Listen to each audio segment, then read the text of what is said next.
Good evening and welcome to the April 6th meeting of the Mayor and Board of Trustees of the Village of Flossmoor. Welcome. Thank you so much for coming out. I know there's a big game on that Illini fans might not care about, but there's some other folks who care about that. So don't tell us what's happening. Anyway, just a few reminders before we get started. This meeting is being held also via Zoom for the convenience of those who are unable to make it in person. During public comment, I'll call folks who have signed up to speak. We ask that you please state your name and address, use decorum, address your comments to the public body at large and not a single member of staff, and then please limit your public comments to 5 minutes per person for a total maximum comment time of 30 minutes. The time is 7:04. Clerk Porter, would you please call the roll? Trustee Rogers. Here. Trustee Mustafa. Here. Trustee Mitros. Trustee Lofton. Here. Trustee Dorsey. Here. Trustee Daggett. Here. Mayor Nelson. Present. Thank you so much. We have a quorum. And just for those of you who are watching, Trustee Mitros does have an excused absence tonight.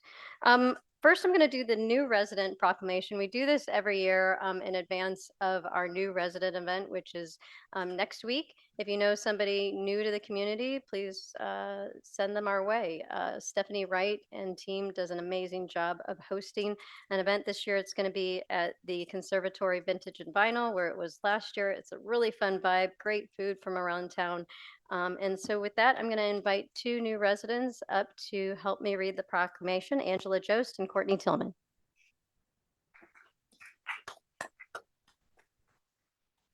Welcome, and thank you so much for coming. Just to the middle.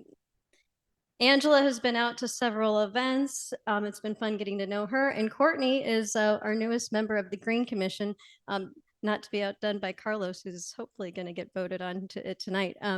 But thank you so much for both of you for jumping in and joining us and being an important part of our village already.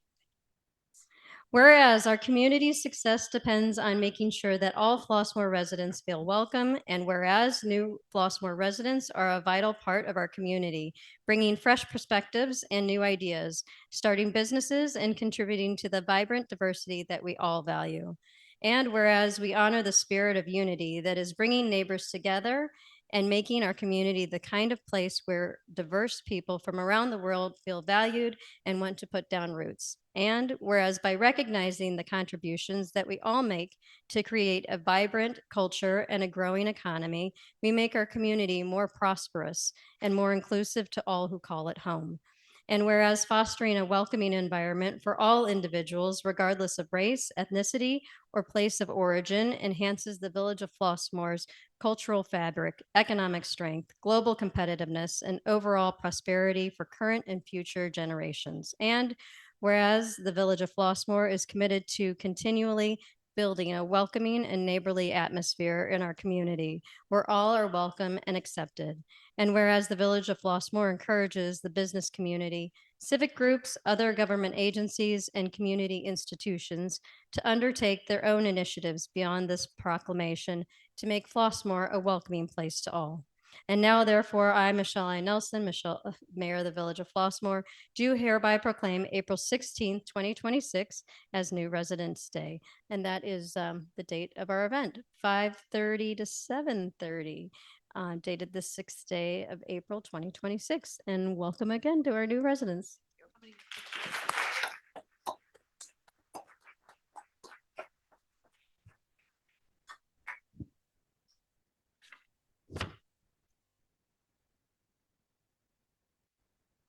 Thank you so much. Appreciate you.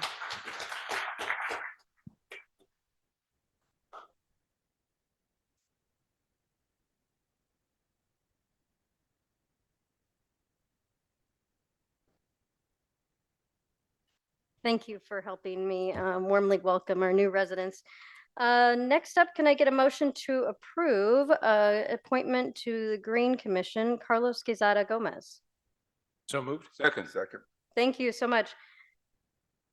Mr. Quezada Gomez is so impressive. This is just going to take me a minute to get through all of this. He's lived in the Village of Flossmoor for 12 years. He's got his bachelor's degree in psychology from the University of Illinois Urbana-Champaign, ILL. He's got a postdoctoral master's in clinical psychopharmacology. Thank you. I do not. That's why I had a hard time saying it. He's got an MBA in organizational change and development. He's also got a doctor's of psychology. Super impressive.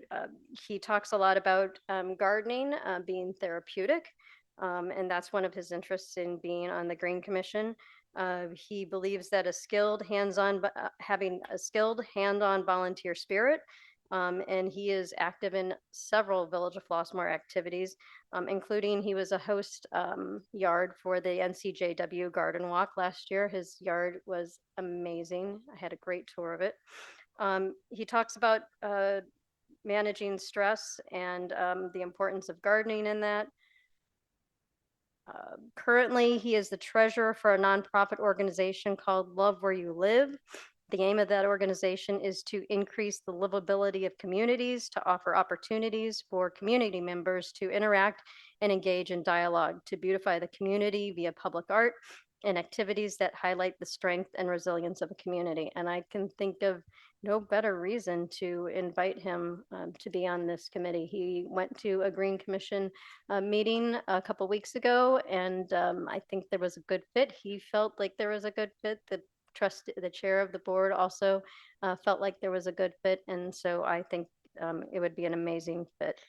Currently, he serves as the Director of Mental Health Services at Cook County, and he's managed multidisciplinary teams, created evidence-based programs, built partnerships with local governments, community organizations, and supported health initiatives focusing on improving well-being, safety, and environmental conditions in communities.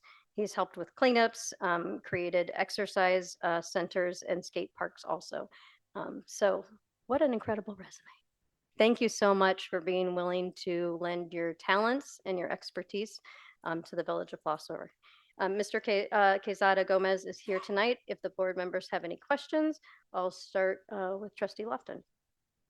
No questions, quite frankly, I'm afraid to ask, but it is such a pleasure to have a person of your talent on our commission, and particularly this one, because this is one of the greatest attributes of our town next to our residents, and that's, of course, our beauty, our greening, and our art and those sort of things. So thank you very much for willing to step up and participate in that. Thank you. Trustee Dorsey. No comments, just welcome, and good to see you again. But I've witnessed your talents when it comes to gardening and florals and arrangement of those things, and I've benefited from them. So I want to say thank you to this. I'm certain what you do here is going to be a wonderful thing for the commission. Thank you. Trustee Daggett. Yeah, I love that a passion of yours is gardening as therapy. I agree with you completely. My wife, that is her outlet. She could spend all day in the garden and it not be enough. So I know the benefit of that. So I appreciate you bringing that to the Green Commission. I know others on the commission already have that feeling. Yeah, impressive resume. Thank you for volunteering. All of our commissions are amazing, and you guys volunteering for them to give your time to make the village better is always appreciated. So thank you. Thank you. Trustee Rogers. Welcome. I'm always happy to see somebody join the Green Commission because I garden too. And also, when she said ILL, I said I. I haven't done that since college. So welcome. And I'm happy to see that you are ready to participate. Thank you. Trustee Mustafa. We are so fortunate that you're willing to serve. So thank you. My first comment is thank you. Experience, credentials, values, passion for what you do, and a wide range of interests. You cover all the bases: creativity, analytical, health, welfare. Thank you. Welcome. Thank you so much. If there are no other comments or questions, Clerk Porter, would you please call the roll? Trustee Lofton. Yes. Trustee Dorsey. Yes. Trustee Daggett. Yes. Trustee Rogers. Yes. Trustee Mustafa. Yes. Motion passes. Thank you so much. Congratulations.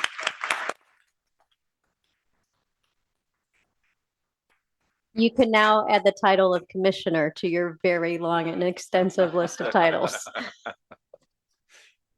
All right. Next up, I'd like to get an update for all from on the 2024 property tax disbursements from our finance director and Navoa. This is something that we've been talking about for several meetings now, as we've had issues, and everybody's had issues in Cook County getting our property tax disbursements from 2024, and now as 2025 disbursements start rolling in.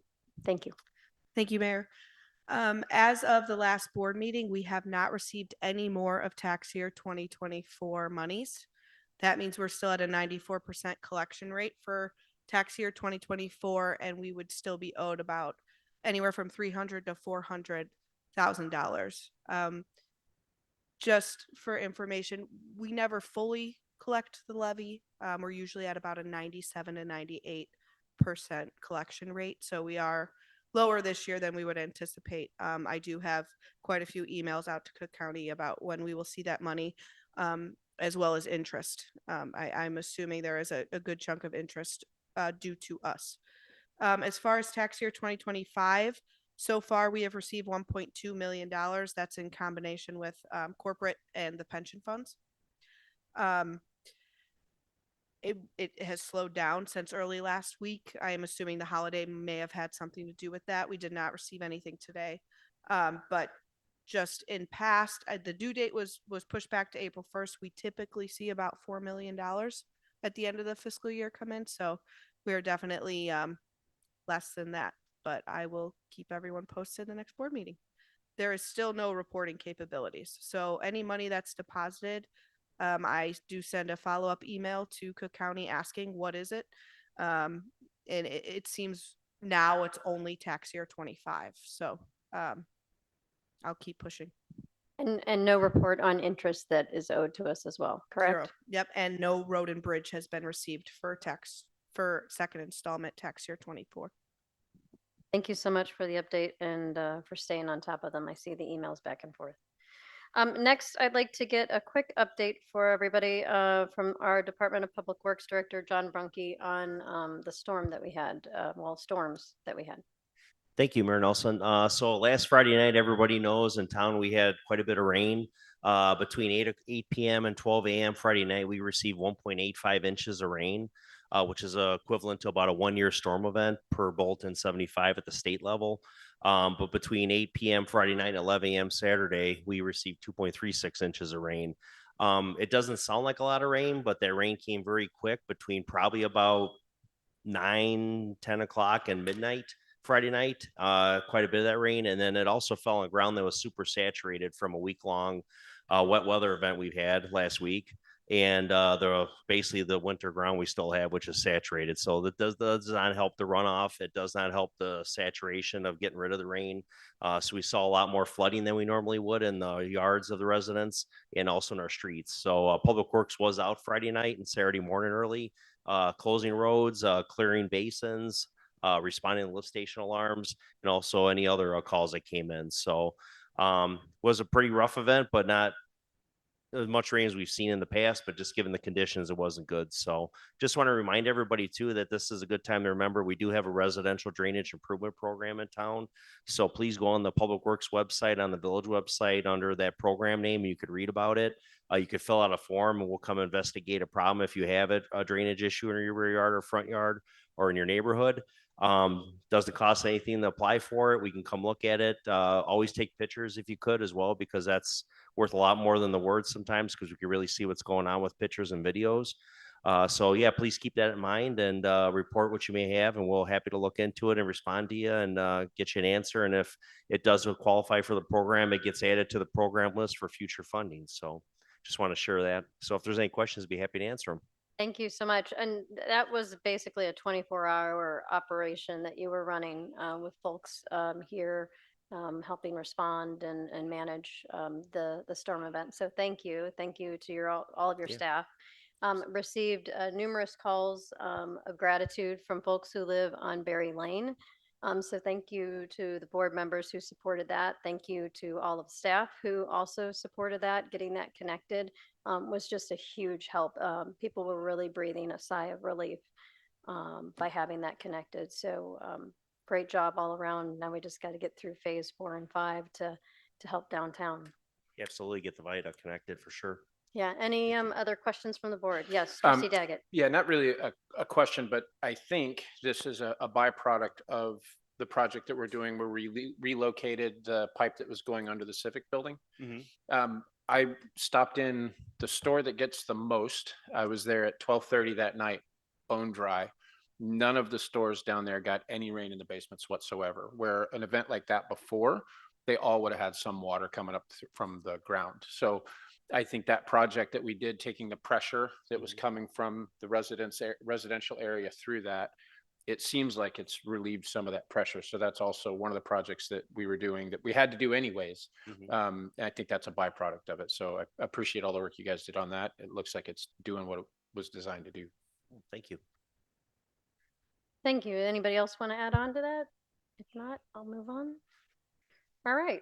Thank you so much. I'll move on to public present wishing to address the board. And first I have Miss Jackie Rippus. Welcome.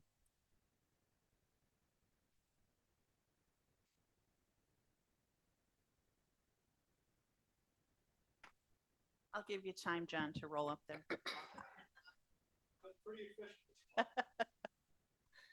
I just wanted to report to you about Books Without Borders.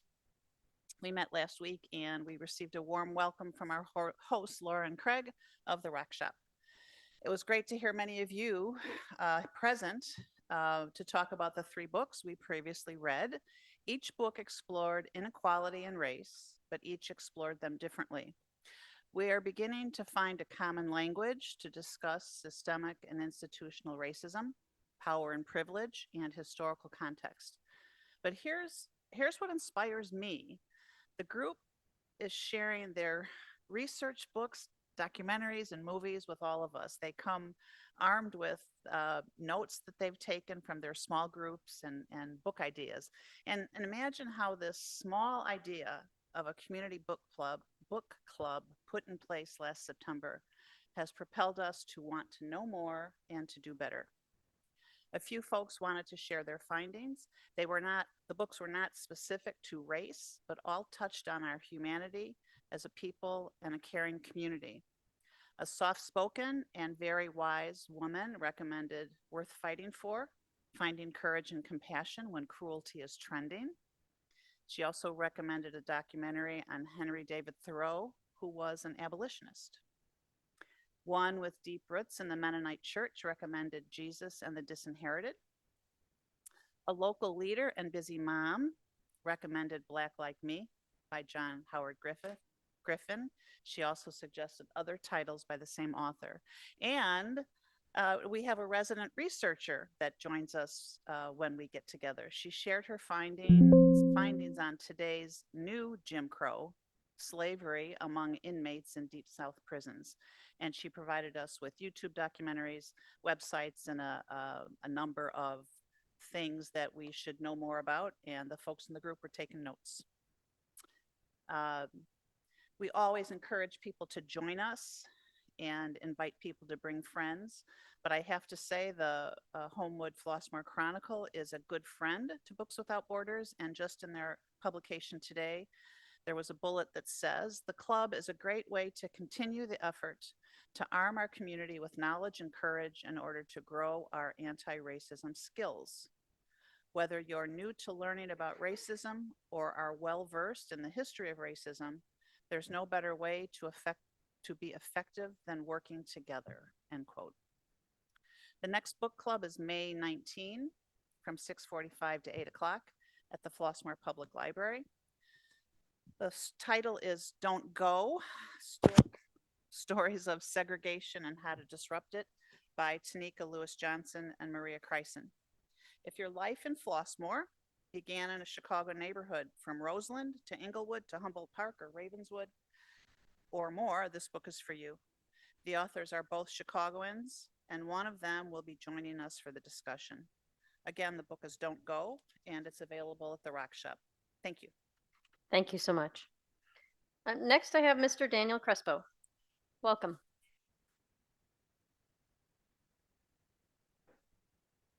Hi, everyone. My name is Daniel. I live in Flossmoor with my wife, Haley. And I'm here to talk about a proposal that's going to be made today regarding the street we live on, which is right in front of the baseball parks down the street, right in front of Western Elementary. Um, there's a proposal to make this a permanent one-way street in an attempt to improve the safety of this street, and of which Haley and I, we love the idea of improving the safety of the street. We're out there every day, we garden every day, and we see it when there's a ton of school traffic, when there's baseball season, when there's events and things like that. And so we're definitely all in favor of improving the safety, but um, we're a little bit concerned and confused about the proposal that's going to be made today to make this a permanent one-way street. And some of the language is kind of regarding certain things that are actually already in place, which are effective. It's currently a temporary one-way street, and during school hours in the morning and the afternoon, and actually this works very well, and partly because there's also crossing guards and police officers who do a great job to direct the traffic there, and it is a lot of traffic at that time, and they do a great job at that time. But the proposal is to make this a permanent one-way street. And the concern I have with this is, when Haley and I learned about this, and we are again very interested in improving the safety, we did a lot of research on what improves the safety of a street. And every study we found shows that one-way streets are actually less safe than two-way streets. So to make this a one-way street permanently, um, it it's just for a little confusing to me.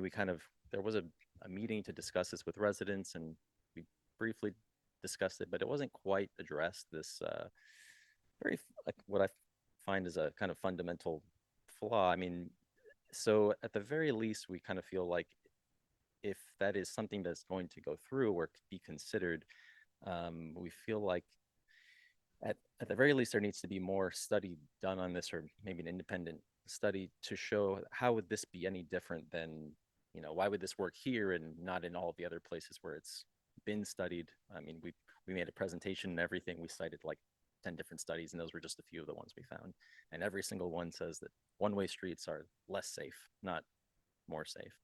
So and we did propose some other ideas with there'll be some mention as well of things like, you know, no parking on one side. And there's certain things that are being presented, which we're kind of a little confused by, because they're things that are already happening, which are working. But for example, the parking, it already is parking on one side and no parking on the other.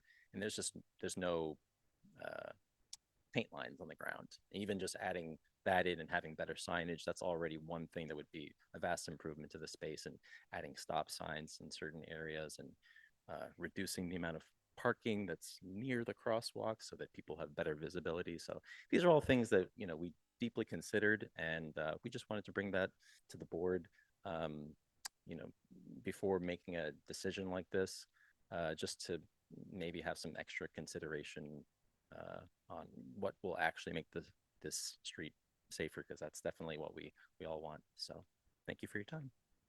Thank you so much. And sorry. Sure. But can you wait till the discussion portion of it?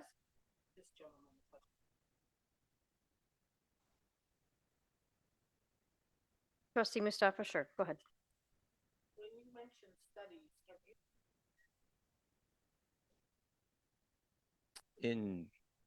So there was a meeting to kind of present this idea to the residents who live on this street.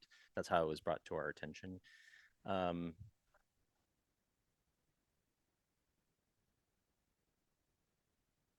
yes. So that was part of that. It was those folks that you're talking about who met with the residents, and it was that meeting where we presented uh, a list of these studies, and frankly, they weren't quite addressed. It was kind of felt like it had already been decided that everyone thought this was maybe the way to move forward, because again, the one-way street does work during the school hours. And so of course the school is already on board with that, because it does already work in those temporary times. But frankly, making it permanently a one-way street, we're just confused at how that would actually improve the safety versus some of the other measures that we had brought in at that meeting. So. Thank you so much. And you did bring a lot of great ideas that were incorporated into the discussion that we're going to have tonight. So I appreciate all the time that you spent doing that. Sure. It was Thanks really so much. impressive. All right. Thanks, everyone. Thank you. Pastor Doyle, welcome.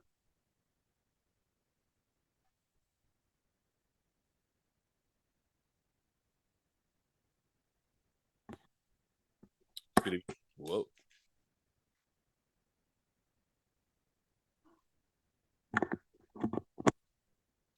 Good evening, Mayor, trustees, and I'd like to start with a heartfelt thanks in relation to Mayor Nelson, your support of Commissioner Donna Miller in her quest to be the second congressional district representative. I say this as a Marine Corps veteran, and I trust you understand the connection. So on March 28th, 1963, a 5-year-old girl named Bernice did not know she was going to lose her father 6 days later. So fast forward in Memphis. So fast forward to March 28th of this year. The DeSable Museum of African American History held there, and you all have the program, honored Commissioner Miller and other African American women of diverse backgrounds. A couple of the award winners weren't what you would consider typical, but it was nice to including a award winner who was very clear about her 30-year addiction to heroin. So in your programs, these are the winners. And it was on that day, in addition to Commissioner Miller and the other women being honored, a professional saxophonist from Memphis presented on that day. So I'm not shy about the fact that I have a personal relationship with the Reverend Bernice Albertine King. And all I could think about in relation to while everybody on 2 days, January 15th and April 4th, we bring up her father. Sometimes we forget that after the end of the day and after the headlines are over, that's somebody's son. So last time I was here, the young man that I brought before you all, again, context, he needed to increase his income because well-publicized murder of his sister, of which he is still going through a lot of anger about, murder due to domestic violence, right? And everything goes back. Everything goes back to your first teacher, your mother. So on March 28th, the number of African American women who honored their mothers in terms of hard choices, hard decisions, hard consequences. A need for us to look at where we are in our country currently in terms of for every choice creates a consequence. Mothers. I haven't been shy about the fact that there was an addiction of me to This Is Us during his 6-year reign. And it was, if you understand it, if not, Google it. I keep saying that Rebecca Pearson prepared me for the passing of my mother 2 years ago in every sense of the word, right? But there was the episode, the first season of entitled Memphis, where Randall, again, if you haven't seen it, I'm trying not to give away because, again, it can be addictive, understood, and lost his father in one episode, one very powerful episode. Memphis. So it was this past March 28th at this program that a professional saxophonist literally stole the show because it was unexpected. He chose to play. What if music took the forefront, meaning real music, real heartfelt music with regard to soothing the savage speech? Because right now in society, we have a lot of anger. Anger leads to death. whether it's Flossmoor, Homewood, Linwood, Glenwood, Mattison, because that element is right here in the south suburbs. You cannot fix what you will not face. So that professional saxophonist is already presented in front of Mayor Hopefield and the village of Homewood at their last meeting. And so I just thought it would be only fair that that same saxophonist from Memphis come and present this evening. As a Marine Corps veteran, thank you. Thank you so much. Is that saxophonist by chance Adam Rogers? Welcome.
Mr. Rogers, thank you so much for gracing us with that. Did you know that Bodyguard was like my favorite movie of all time? I mean, the only thing you were missing was Whitney Houston, and she was playing in the back of my mind. So thank you so much for that. I really appreciate it.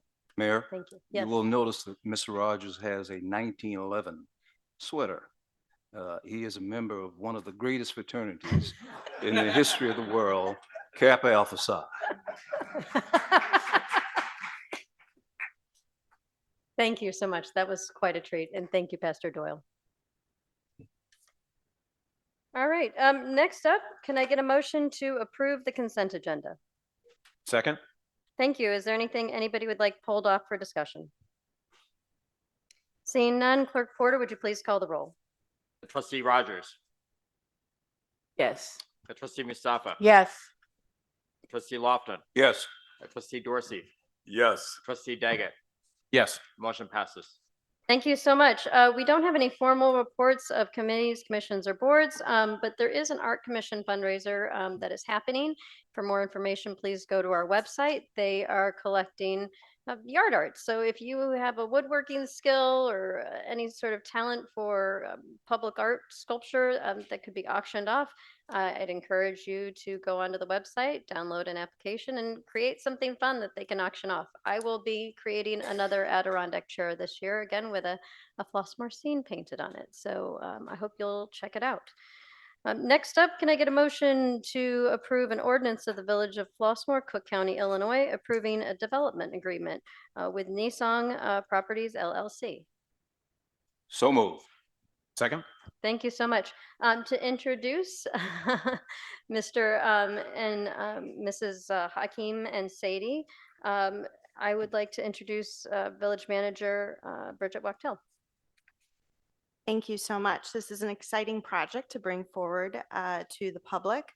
The village had acquired 6 parcels between Governor's Highway and Kedzie Avenue in 2022 as part of the no cash bid system at Cook County. And these 6 parcels sit south of Center for Dental Excellence and north of Sunrise Assisted Living. Mr. and Mrs. Bello, who probably look familiar to many of you as they opened Oasis Hospice Center on Governor's Highway, became interested in these parcels for a banquet and event center. The plans for which are very exciting, and I'll let them go into detail on them here in just a moment. What's before the board this evening is a development agreement. This is similar to other development agreements that the board has approved, most recently with other developers in the community for which the village has village-owned property that they are contributing toward that development. The timeline by which they will submit plans, prove financing, and receive plan approvals will start with the submission of their conceptual plan by January of 2027.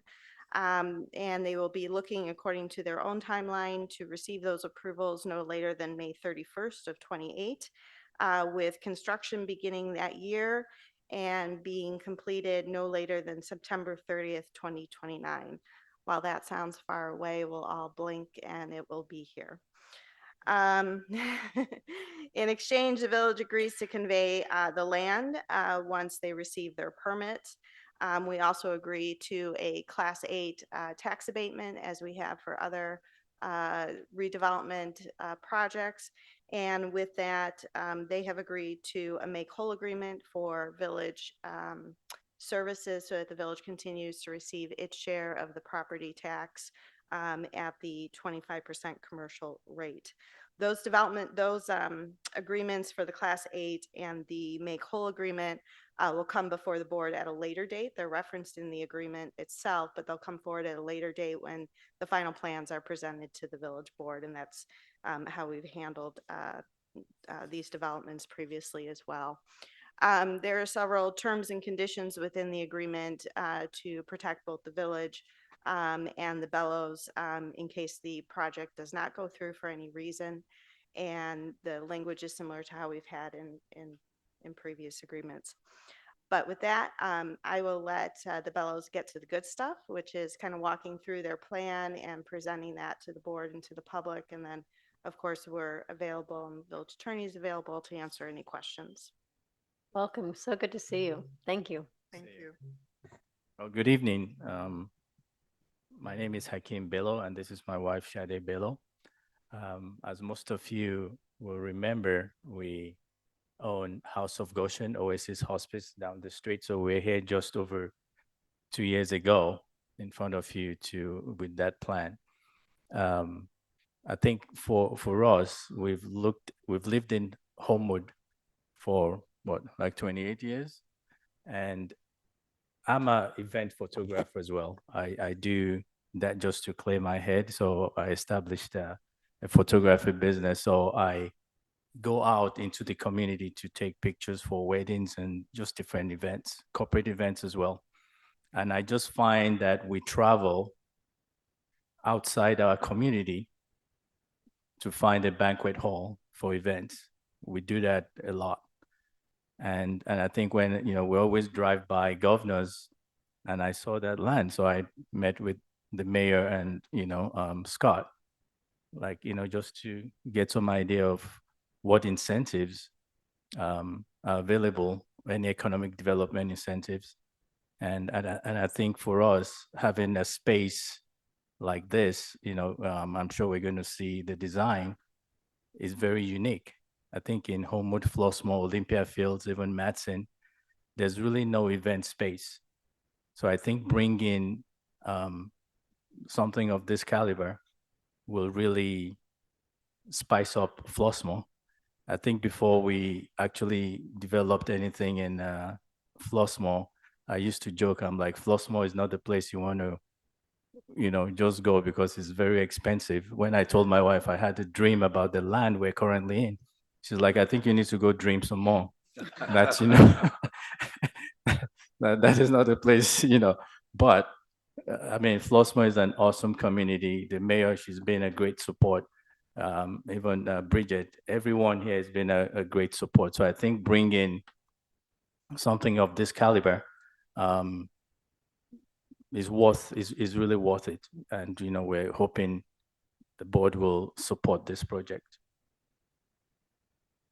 Would you like to go through the Yes. plans with everybody? No, This I'm is not sure very how exciting. to. Yeah, so I'm not sure how. So this is the architectural design. I'm not an architect, but I think I'm sorry, I don't know how to. Okay, there we go. So this design is our goal is to seat about 500 people. So there are 3 different parts to this. So there can be 3 different events at one time. More. So this is the overall design, ample parking lot. And the building will have a solar system just to help, in terms of electricity costs. There will be an outside garden area. Let me go back a little bit. How do I go? Yes. So to the right where the pond is, I know there's a floodplain in here. So we're trying to use where the water is as a backdrop to 2 parts. So we have a garden area to where a wedding and events can take place, and we have the middle part, which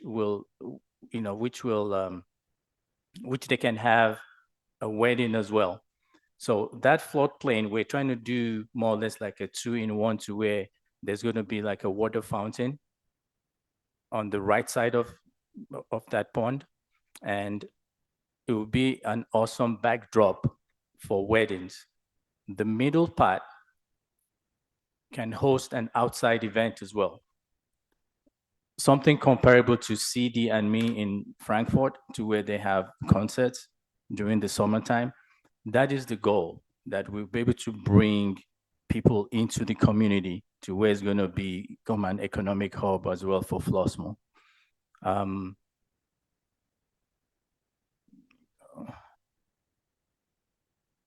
So this is the front part of the banquet. We're really excited about the colors and the design. We want to make it modern to where there's nothing like this in the suburbs. And this is another overall view. We love that you can go in from Governor's Highway, and you can also go in and out from Kedzie Avenue. There's ample parking, so we don't see any form of congestion, or I think traffic will since Governor's Highway and Kedzie, you can use both. I think that will really help with traffic. And this is just some other views of the banquet hall.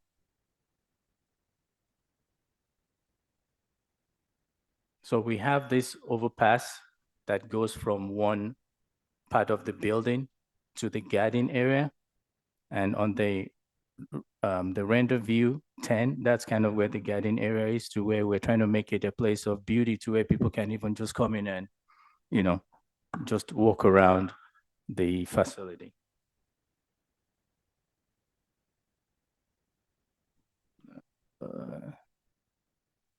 think that's it. Yeah. That's it. It's incredible. And what you've built at Oasis is incredible. The folks and the families that you're taking care of and the compassion that you have. You've been excellent partners and also representatives of the business community here in Flossmoor. So thank you for adding to the vibrancy of our village.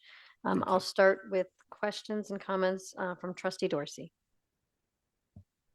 Yeah, I do agree. What you've done with Oasis is absolutely amazing. Thank you. And it makes the decision a little bit more comfortable when you have someone who you have the experience with and what they've presented for business and how they've ran their business within a community. As I look at this, it appears to have sections where you can have multiple things going at once, Yes. correct? Yes. And it seems like a pretty large facility. Yes. Parking compared to the size of the facility and maximum occupancy. So say on your best day, you have every room and it's on and popping, right? How does that work with the occupancy that could be in that building with the parking spaces that are available? Do you have plans for that, for overflow parking or valet parking? How does that work? Well, I think with the 6 parcels of land, I think just talking to Scott, I think we have more room on the north side of the building. Okay. Yes, to expand the parking. Okay. So more than what's just in this design. Yes. Because just on a naked eye, it's like No. from what everything that could be happening there. And I'm sure with business, you'd like to book every room as much as possible, right? Yes. All right. Other question about staffing. Your motto is, would it be based upon the number of activities going on? So, not a huge contingency of full-time staff and individuals that you have part-time to backfill for. Yes, I think based on the bookings, so let's say the 3 rooms are full, then we know beforehand. That's why we need time when people book. They give us time to maybe to bring more staff in. So we're going to be working with staffing agencies apart from us hiring permanent staff. So we're going to have the basic staff needs, to take care of basic needs, but depending on the booking and depending on how big if it's a wedding or an outside event, then we bring more staff in. So there are staffing agencies that handle, events. You'll cater or hire caterers, right? Or they will, not a full-time kitchen on staff is. No, I think we just have warming stations. We're trying to kind of stay away from where we're trying to do that. Even though I'm a restaurateur at heart, my wife said no cooking in there. So she told you to dream again. Dream more is what she said. Sorry. And one of the reasons also is that, like Hakeem said, we've been in this community, and when we try to host events and try to bring food from our culture, there's a backlash into when the facility is already catering for you to what you can have. And so that's one of the barriers that we've noticed. So when we allow people to bring in their caterers, their licensed insured caterers to the community, then they can be more open about renting your space. Because if all I have is what I offer and you're from a different culture, then that's not very enticing to you. So that's one of the big considerations into not even going into catering at all and just allowing people. We'll have preferred vendors, that we would recommend, but then the catering would be the idea of, the celebrants. I love the design. Love what you've done this far, and yeah, look forward to it. Thank you. Thank you. Thank you. Trustee Daggett. Welcome back. So trust is something that is got the most value in my mind. And what you guys have done with House of Goshen has brought a lot of trust when you present something else to us, because you brought, everyone brings a plan, and then the plans don't always the finished product doesn't always look like the plan did, but yours looked better than what the plan you brought. And when we were walking through it, and then on your opening, you had that was the biggest opening of anything that's open. It was, and we all went to church that day, and it was fantastic because we got to see how much support you guys have behind you in that venture. And I would imagine it's going to be the same for this. So My only question, I love the plan that you brought to us, and we got a chance to see a little bit of this a while back when we, as a board, talked about it initially, and it was a very polished product that you brought us to begin with. So I can tell that there's a lot of thought has been put into this. So as far as is this going to come with a request for a liquor license, or will you be catering the liquor in? We're gonna have the liquor license. We're gonna Okay. be requesting. I'm all good with that. I know the finances make more sense for you to provide it. Absolutely. So yeah. Mhm. And then we'll talk about all the liquor license stuff when that stuff comes. So we don't have to get into the weeds to that now. And then the kitchen that you have in here is just like a prep kitchen. So the caterers have a place to have their spot. Cool. Yeah, we talked a lot about the parking and some of that stuff when we had Scott with us. So I kind of understand a lot of that. What kind of time frame for when you break ground to when you finish? What's the estimated time frame? About 12 to 15 months. Okay. Yeah, I think it's a great plan. I'm all for it. Again, you guys have shown that you do what you say and you mean what you say. So I appreciate it. I'm looking forward to it. I think it'll be a great addition. Thank you. Thank you. Thank you. Trustee Rogers. So some of the questions were already asked about the parking adequacy that you already explained.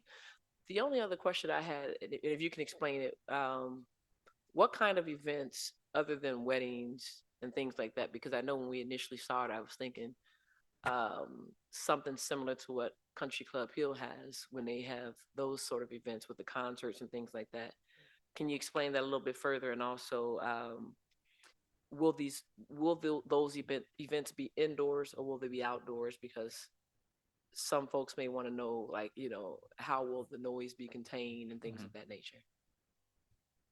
If they're even considered noise, but it's music. All right, thank you so much for asking that question, Trustee Rogers. That's very funny because we just talked about this about 2 days ago.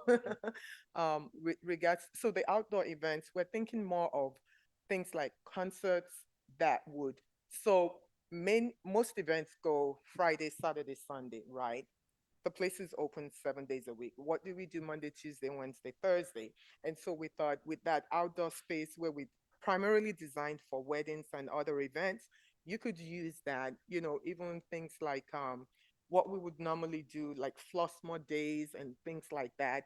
As far as the noise, there is it's going to be noisy, period. I can't lie. There is no way to bridge the noise. The only thing is when you think about it's a community event, everybody's, bought into it, then it's not noise, it's beautiful sounds then. It's noise when number one, you don't know about it, it's irritating, but when it's a community event, you hear music, you hear laughter, you hear, smell of food and things going on. I think then you're part of that community, and that's all we can hope for because there is no way to bridge the noise. And also because it's more or less in a kind of commercial space in a way. So we're hoping it won't be that noisy to where it's affecting the residents, around. And we're looking at all events. So apart from wedding, corporate events to invite even retreats to where they can come in and use that space for retreat for, even HF, they always go around, looking for space for their, football season. Kids played ball at HF, and So we know what we used to do for the end of year banquets and things like that. So just to bring that into our community. and draw other communities as well that don't have a space like this, so we're looking beyond just Flossmoor, all the surrounding communities to use that space. So Yes.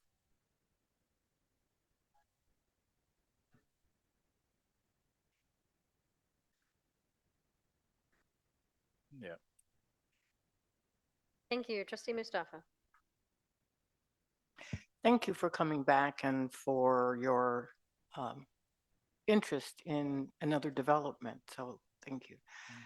After the tour at House of Goshen, I just wanted to be there, but I realized that I couldn't at this point in my life. But it's beautiful, and the standards are higher than I could envision. It was just immaculate and peaceful, and thank you. Thank you. So even though quite a few questions have been asked about parking, I wanted to pose another question. Have you considered that overflow parking could be on your existing property at House of Goshen and then you would shuttle people back and forth? Because you're averaging 3 to 4 people a car if you're, like trustee Dorsey said, if you're fortunate and you have multiple times when you're totally booked, you need the parking spaces for the caterers, you need parking spaces for any other people who are not attending but assisting. You might have maintenance or other staff who are not serving, so that exceeds the spaces for attendees. But have you considered using your other property for parking? Definitely. Yes, we have, and thank you for mentioning that because we have actually thought that our staff, people that are not attendees could park at House of Goshen and they would be shuttled, so that frees up. And we've also considered the Center for Dental Excellence.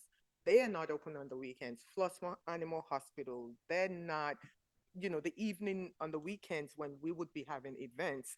We're hoping to partner with them. We haven't approached them yet because we don't know where this is going, but we're hoping that as we move forward, we'd be able to approach them to kind of use their facilities as well in the off hours for their businesses. Okay, and I'm not surprised you've been thinking ahead.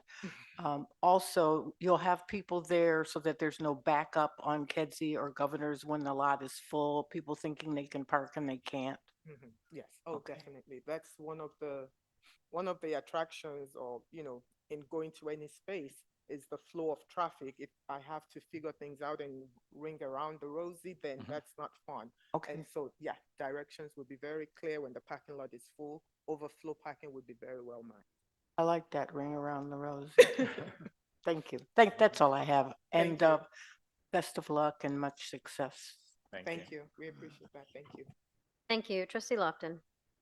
Thank you, Mayor. Well, Mr. and Mrs. Bello, I've already expressed my total admiration for your thoughtfulness and what you think of the community you live in and what it will do for the community. The design is outstanding. I believe your capacity internally is 500. Correct. I see that number somewhere. So with 150 parking spaces, I believe is Scott, correct me if I'm right, that's about 30%. That clearly fits the guidelines for it. That being said, you're going to have more people than that. We could see that now because there is nothing like this in the Southland. So we want to see it. So continue your thoughts on the transport with your other properties and any extended properties because that will be an issue. In terms of the music, of course, if you have someone like my fraternity brother, Mr. Rogers, performing, the noise would not be an issue. But certainly, I think you might want to consider something that may not be a nuisance or a burden for the folks, especially those on the east side of you there, where you have residents. But keep that in mind. Good luck. Thank you. I want to see it. Thank you, sir. Thank you so much. This is very exciting. If there are no other questions or comments, Clerk Porter, would you please call the roll? Trustee Daggett. Yes. Trustee Dorsey. Yes. Trustee Lofton. Yes. Trustee Mustafa. Yes. Trustee Rogers. Yes. Motion passes. Thank you so much. Thank you. We look forward to continuing to work with you and cannot wait. This is absolutely amazing and we really appreciate you. Thank you very Thank much. you. Thanks for your support. Thank you. Thank you. Have a good evening. Next up, can I get a motion to approve a change to Vardon Place to one-way westbound and Brassie Avenue to a one-way southbound? So moved. Second. Thank you so much. Before our Chief Carl Estelle presents, I'm gonna kick it off to Village Manager Bridget Wachtel to do a little bit of an introduction. Thank you so much, Mayor. This is an area in our community where we have really struggled over the years with traffic and pedestrian safety and managing it as such. While there's a lot of charm to the area with Western Avenue School and the park, and it's really kind of an extension of the downtown. There's very little parking that's right there, and it's especially evident when we're handling school traffic. Um, Back when the school was built, it was, really, it still is a neighborhood school with the intention of a lot of walking children to and from school. And in today's world, we have a lot more car riders, buses, et cetera. And so managing traffic at the school has been a challenge for quite a while. We've been in this extended, we'll call it pilot program, for a couple of years to address how a one-way situation would work during school drop-off and pickup. And we feel like it has worked well. The school feels that it has worked well. But the other challenge has been the activity at the park, especially during the height of baseball and softball season, which is actually fairly extensive these days from April into the fall ball season. And while moving to one side of the street only parking has been helpful throughout the community for various reasons, most notably to be able to get fire engines and ambulances down streets. At the height of the park's usage, we still find it to be a struggle. You have games starting and ending, people dropping off, picking up, looking for parking. And with the two-way traffic on both of those streets, you have cars trying to flip around in driveways, letting children out on what I'll call the opposite side of the street to the park. And it's presented some safety concerns over the years. And while we've had other schools with temporary or limited hour one-way streets around their schools, such as Parker and Flossmoor Hills, the addition of the park adjacent to the school and to this community presents these extra challenges that we don't see with those other facilities.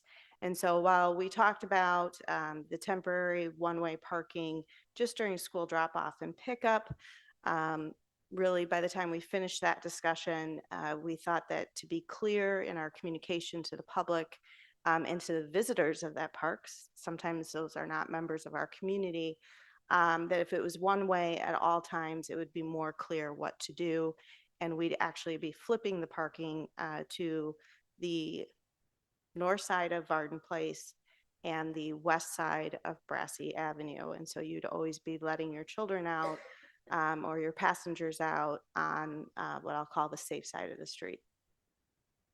During this process, we've been talking about this for quite some time. We had conversations with the school, park district, Flossmoor baseball, and as you heard tonight, residents of these two streets that'll be impacted directly by this change.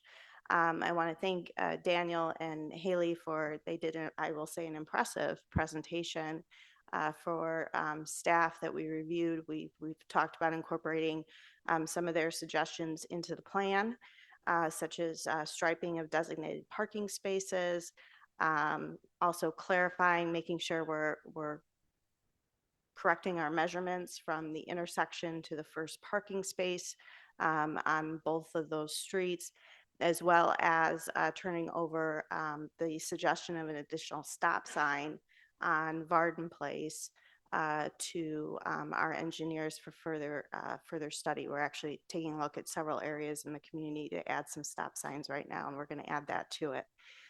So I want to thank you for the suggestions that you presented. We do feel like this is a unique section or a unique set of circumstances to try to be managing. And so we thought that the permanent one-way on both streets would be most clear to the people not only attending events or dropping off children at school, but also for usage at the park. So with that, I probably have done way too much of an introduction as I see the chief smiling at me. But I want to thank the police department and public works who've been part of all of these conversations and analysis and study along the way.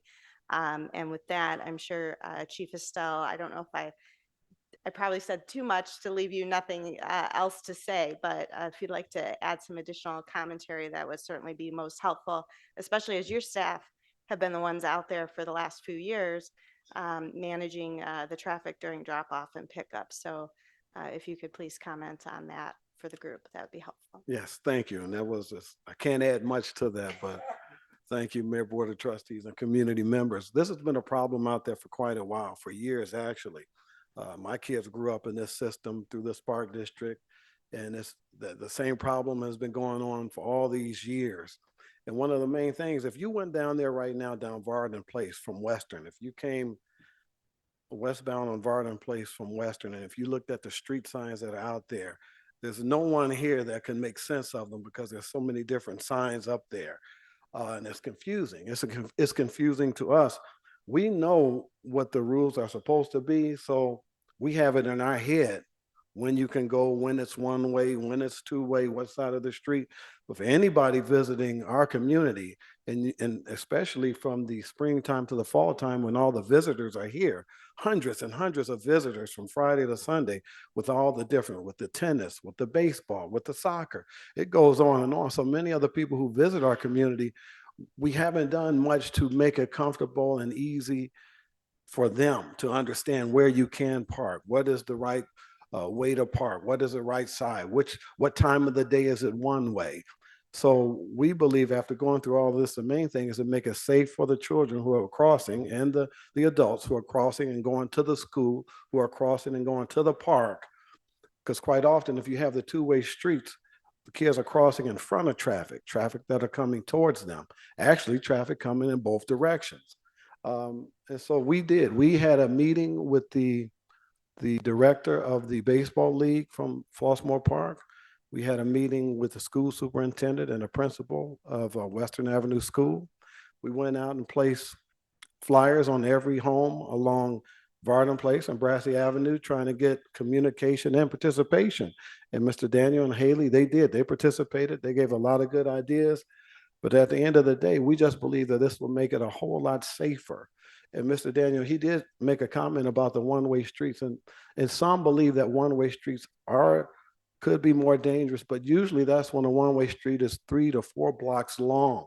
When traffic drivers and commuters, they know there's no control intersections for the next 3 blocks. And quite often in the city like Chicago, there's one-way streets that can go for a stretch for half a mile without a stop sign and without a red light or anything, without a speed bump. So quite often on those streets, people do pick up the speed and continue to go a little faster than normal. So in that aspect, I do understand what you're saying, but we believe that for streets like this, if we're talking about Vardon Place and Brassie Avenue, we don't think we'd have that problem because they're very short blocks. It's not like we're trying to extend a street through the entire town of Flossmoor with uncontrolled intersections. We're talking about very short streets. So at the end of the day, we think this would be the safer thing for the kids and the people who are attending the school and our park and all the sessions out there. We think this would be safer. And like I said, Bridget really gave all the information I had, so I can't really add much more. Once I started, I just kept going. But if you all have any questions. Thank you so much, Chief. Thank you, Village Manager. Some of the other issues that we face, and I live right there, full disclosure, I've been seeing the dangers of this particular street and patterns of traffic for, gosh, 23 years now. We also have folks who cut down Vardon cut down Brassie to Vardon to avoid that light at Western Avenue and Flossmoor Road. That also creates a very dangerous situation for the kiddos. They won't be able to do that anymore under this plan. And as part of this, in anticipation for this potential change, we've also put in a request to IDOT for something that probably should have happened a long time ago, quite frankly.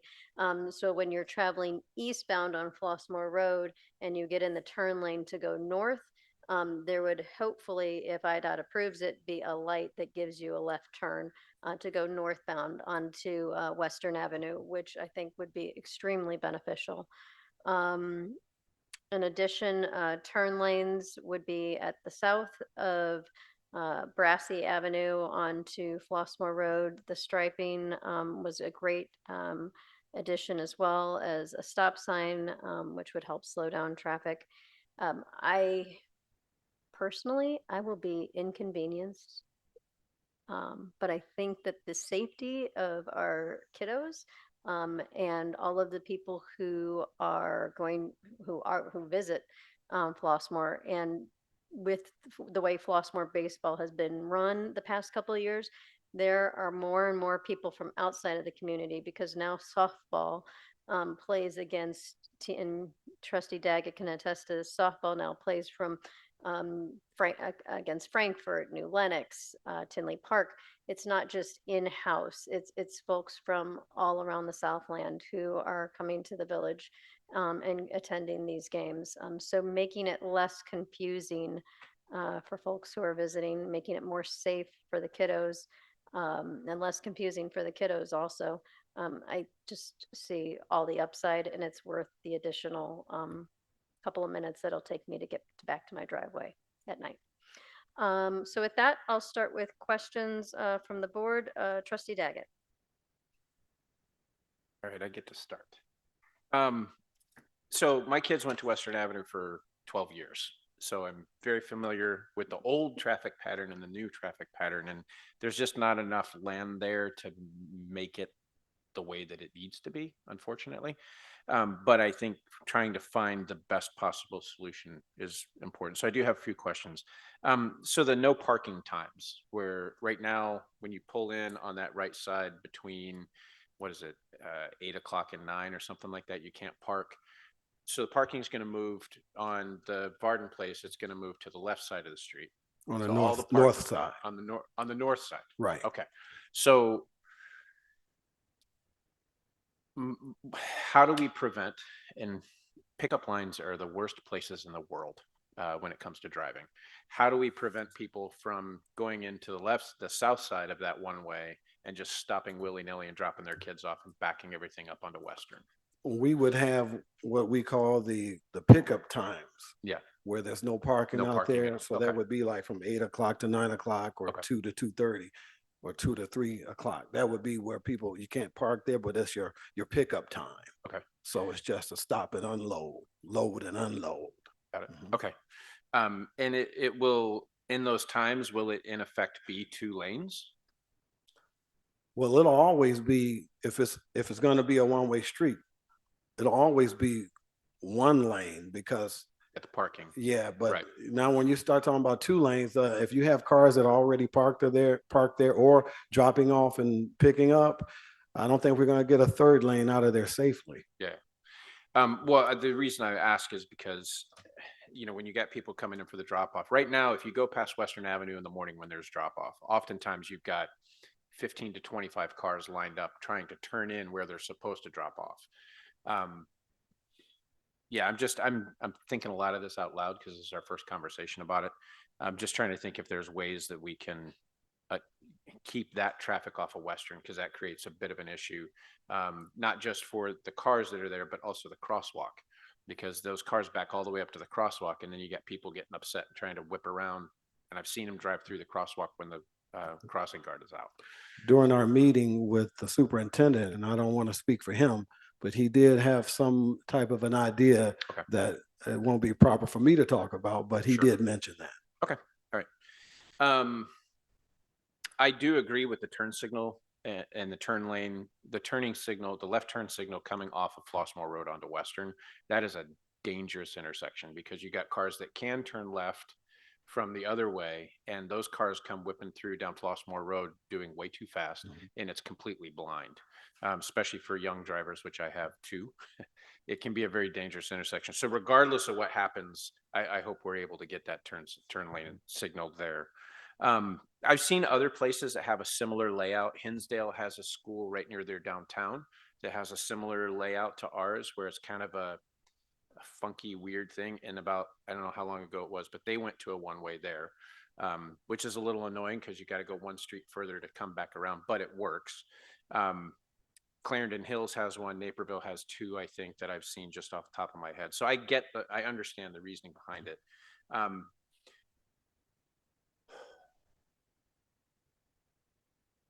Processing. Yeah, so I think I understand the purpose of it. Is there ways that we can implement some of the things to start and kind of stage this in? The reason I ask is I think the left-hand turn signal on Flossmoor Road to Western, to me, seems like a really big component for residents. Because in a really busy traffic times, if there's 3 cars there, only one can get through sometimes. So if there's a turn and they've got to go down northbound on Western to get back around to their house, that in busy times of traffic, that can be kind of rough. That study wouldn't be conducted by us, so it's not up to us when that would be implemented. Gotcha. But I don't think we have the luxury of waiting for that study to be implemented about the left turn arrow Yeah, yeah. to make this one way or And not. is that county or state? State. Okay. It could be a while. Okay. I don't think I have any more questions, but I may have another one later. Trustee Daggett, I'll just add back to your question on parking on Vardon Place. Yep. There will be signage at Brassie and Flossmoor Road, similar to what we have at Parker. So do not enter, one way only. So no car should be going against the traffic up Brassie to get over to Vardon Place. Right. Let me clarify. When I say 2 lanes, I mean 2 lanes headed one way. Oh. Like in the morning, will it in effect be 2 one-way drop-off lanes as opposed to where Parker is, where it's really kind of 1 lane and everyone's kind of dodging in and out? Well, the school is still going to want the children dropped off on school property. Right. So my Right. question with that is we have a stop sign where the turn is, right? So in effect, what you could do, thinking out loud, is you could have the left lane drops off to the sidewalk on the south side, walks up and crosses with a crossing guard, while the right side drops off to the right side where they can walk straight through the grass to the school. That could clear off the traffic from Western Avenue and prevent that backup there. I know that's kind of a lot of puppetry to get Yeah, things I going mean, the right way, but that is something we'd have to talk to the school more about. sure. As it is right now, we're coordinating with their staff just on the morning drop off and the evening pickup, with a combination of our staff and their staff controlling the lot. You know, there would need to be somebody managing that south side of Vardon Place. And I just don't know if there are the resources to be able Sure. to do that. But thank you for clarifying the suggestion, and we'll talk more about that. Yeah, and I know I'm spitballing a lot of this stuff, for lack of a better term, and I trust the professionalism and experience that the people who are actually there every day. I trust all that. I'm just asking questions to Mhm. better understand. I think because we have that L and a stop there, there may be some opportunities to be creative, but that's all. So I won't drag it out. Thank you. Trustee Rogers. Well, my concern is actually kind of what Trustee Daggett mentioned, because it works for Parker, but these are smaller kids. And I'm just going off my own personal experience. I have to get out of my car and walk my son over. That's going to be an issue if parents are trying to only park on that left side of the street. It's going to create some congestion. It's kind of almost what we have over at Heather Hill. It's a problem because I have to go this way and then turn around to find a parking space to walk him to the school. Where over at Western, if it's a one way and only one side of the street parking, these are kindergartners and up that we're talking about. Whereas Parker, the kids can get out the car and walk across the street.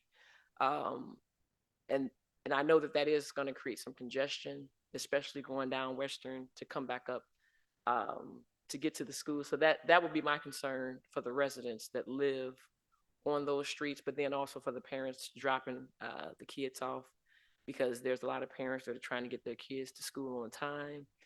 And with the congestion created, sometimes it creates some unsafe things that I've seen. So there is, I guess, some room to be creative, but my main concern is what the residents that live on that street, what data was presented, because I know what it looks like during baseball season. It's very congested. My sons play baseball, and even the travel baseball, and it's, cars coming down both roads and it can be unsafe with cars trying to squeeze through. But that's a weekend and evening issue, whereas the school is a morning issue. So I can see why they would want it to be a one way for safety reasons, but I'm just thinking about what other problems it could create for folks living on the street for convenience, and then the people dropping off their kids. I don't know what the fix is, but I do think maybe if we can try to use both sides of the streets as creatively as possible, that may alleviate some of the concern for the residents living on Vardon and Brassie, but also alleviate some of the safety issues that go on the weekend when the baseball season is in effect and softball season is in effect, because it is a congested street, and to go both directions, I don't know. Now, for me, I am looking at the data. I'd like to hear more about it. Has there been any near misses, with pedestrians? Daily. Yes. Yeah. And we all see that just by driving down there. Yeah. And what was the community members' concern as a whole that live on that street? What is the consensus that you're hearing? Of the 7 homes that are there, we did have representation from 4. And I believe at the end of the day, and I'll tell you, if we add time to someone's commute to go home, I'm sorry that would happen. I'll apologize for that, but I want to apologize for trying to make it safer for the kids to make it back safely across the street to the school and the park. That I want to apologize for. But during the conversation, many were concerned. At the end of the day, from what I understood, Daniel and Haley presented a lot of about 4 different things that we adopted and said we should implement that. But at the end of the day, I thought in my consensus, it was that everybody thought this was the safest thing for the kids going to school in the park. That's what I thought. And if I missed it, I don't know, but that's what I thought it was. I want to say that, but I also want to, I have concerns for the residents because I don't live on that street, but just knowing what it looks like in the morning for school, it's unsafe.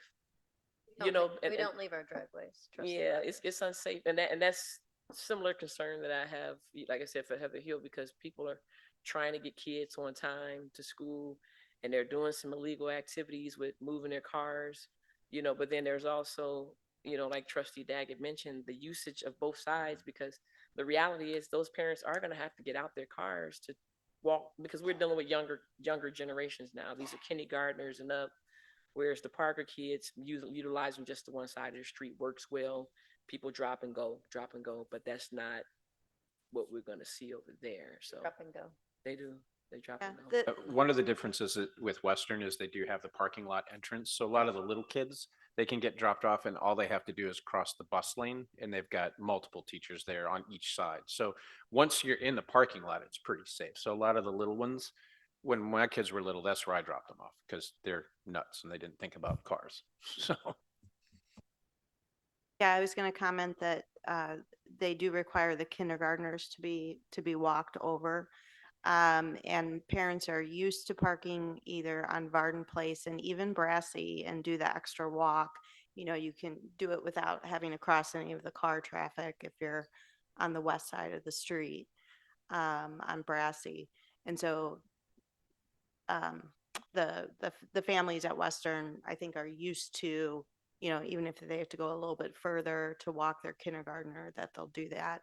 And that's the drop-off line works quicker than the pickup line, much quicker. So it's a tough one to find the perfect solution for all the parties involved, but we think this is as close as we can get. Thank you. Trustee Mustafa. So I'm just going to say a few things and just confirm that I have the right understanding. So we're eliminating the left onto Western from Vardon. We're eliminating the left turn onto Western by going. Because it would be a one-way Yes, the other yes. direction, correct? So we're eliminating that. Right. We're eliminating the left onto Flossmoor Road because it's one way going north from Brassie. No, you can still turn left. Oh, or I'm right. sorry, it's Mhm. one way going south. South. It's one way going. We're Brassie. eliminating the right, we have a right onto Brassie or a left onto Flossmoor Road from Brassie. You'll be able to go at Brassie and Flossmoor Road, going southbound on Brassie. You'll be able to turn left onto Flossmoor Road. Or right. Right, or go straight. And from Flossmoor Road headed west, you can turn right onto Brassie. No, No. Oh, that's the one we're eliminating. you will Okay. not, you will not be able to travel northbound on Brassie. Okay, That section of Brassie. okay. So my question is, does anyone know the duration of the current window where people can turn left onto Western from Flossmoor Road? Like how many cars can get through? Maybe Gary. I make that turn almost daily. In busy times of traffic, I've sat through the light twice So, as the lead car, not being able to turn left. so maybe one or two cars could get through? Sometimes none. Okay, so I see that as a concern, not one that stops the proposed, but it is a concern. Because now we're increasing the number of people who are going to need to do that. They have to make that loop, right? So that's the one thing, I know you've thought of it, but that's the one thing that I view as a very serious sticking point. Because I'm sorry, but they already have that issue right now for drop off and pickup because it's already one way around, so that you already have to manage that during that busiest part. I would say during normal other times, non-drop off or non-pickup, it's not the same issue. You have to be careful, don't get me wrong, but it's not the same backup that you have during drop off and pickup. no, that's the window I'm talking about, that you're increasing the number of people who are going to be making a left turn onto Western because they can't go north. They can't go north anymore on Brassie. But they currently Correct. can't do that in They the busy currently times can't do anyways, that. because it Okay, is so one that's way. okay. Yeah, All there's no right. change in that time. It's just outside of that. Okay. Correct. And how much traffic is now possibly going west on Vardon trying to make a left turn onto Western? Not many. I mean, east on Vardon to make a left turn onto Western. How many Just the people? folks who are trying to avoid the light and then the 7 or so homes. So that's a good thing to get rid of that, to Yes. stop them avoiding the light. Because oftentimes those cars are speeding excessively. Okay. And not very attentive to what's going on because they're just trying to beat the light. Okay. The 7 residents have an advantage because now there's not going to be any parking on that side. During drop, right? Martin Right. Place. Yeah. Right. Mhm. Will that make it easier to get out of your driveways because there's definitely never any parking on that side? Yep. Okay. So aside from the possibility of it being stacked up at Western when you're trying to turn left, I would support this. It's, and I understand that when you do have long stretches of one way, you do get those people who just view it as a road, like it's a road race, but this is not the case. You can't reach that speed. It's a short block. Plus, you're moving into Flossmoor Road where you can't easily just keep going. So I would support this. Thank you. Trustee Lofton. Well, I don't think I could add much more. I think I've heard all the problems. I certainly appreciate Daniel and Haley's study with the statistics about it. The chief kind of convinced me that there is an issue of safety, however, that strongly should be considered. And one-way street makes some sense. Mayor, I'm sorry you have to drive around the block to get into your driveway, but hopefully that would be the only problem if this gets done. But I think we're moving in the right direction with at least trying this. Thank you. Trustee Dorsey. If you said that there were some suggestions that are being considered for implementation, or were there specific suggestions that will be implemented as part of this? There were several that will be implemented.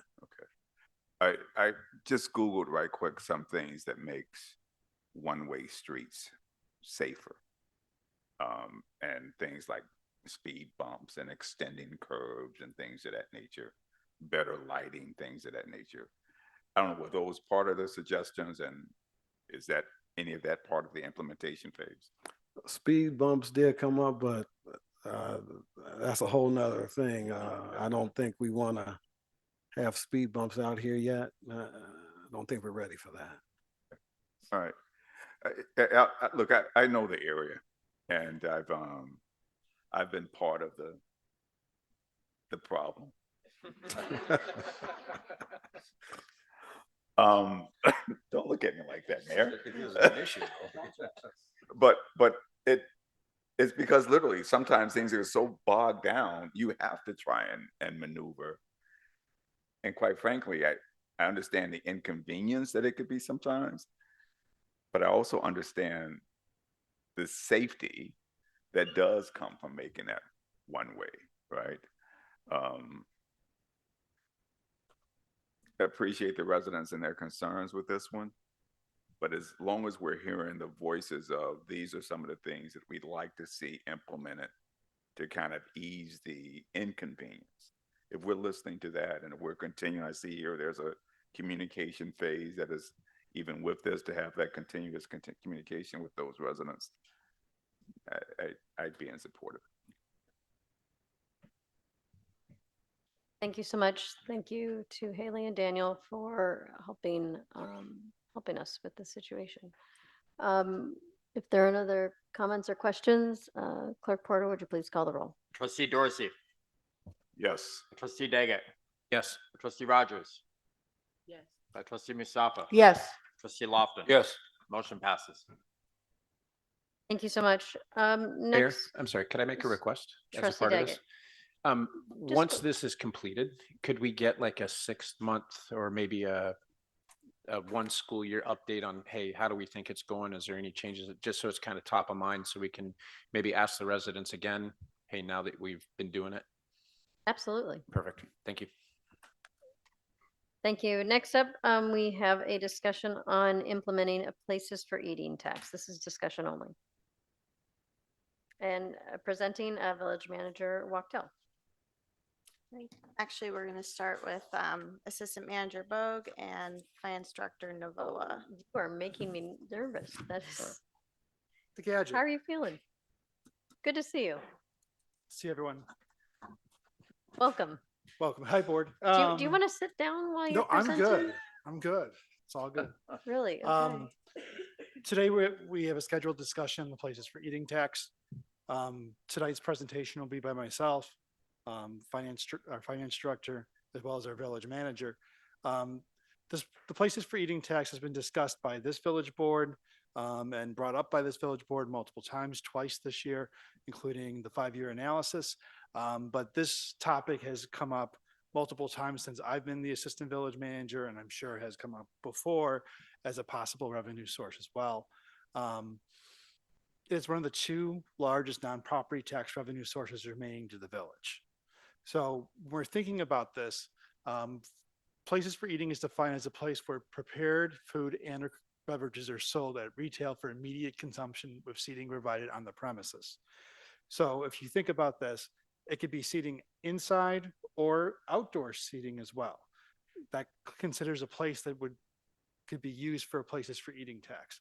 We'll talk why that can be confusing, and I'll answer questions about that once we get there. The amount of tax commonly varies between 1 and 2.5%, but it varies between 1 and 3 as well. The home rule equivalent of this tax is called a food and beverage tax, which is a better name for it in general. We'll get to that too. So we're looking at this places for eating tax. We examined the last 4 quarters of sales through the Illinois Department of Revenue to project the possible revenue. The following would be the projected revenue at each one of these percents.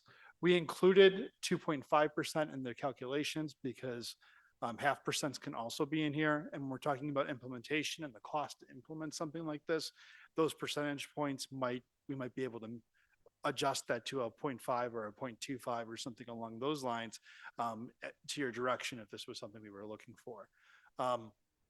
These taxes are often chosen as revenue options by villages because they're often paid by the restaurant patrons who do not necessarily live in the community. We see this, our residents pay these same places for eating taxes when they go to Homewood. As we seek to attract more visitors to the community through dining experiences, the village should be seeking non-resident support for our services as they enjoy our community. Our residents pay these beverage taxes in Chicago, Bolingbrook, Lombard, Naperville, Aurora, Homewood, Oak Brook Terrace, Brookfield, Riverside, and the list goes on. This is a very common tax placed within villages for the reasons already explained. I'm going to turn this next part over for implementation to Anne. I'll move backwards.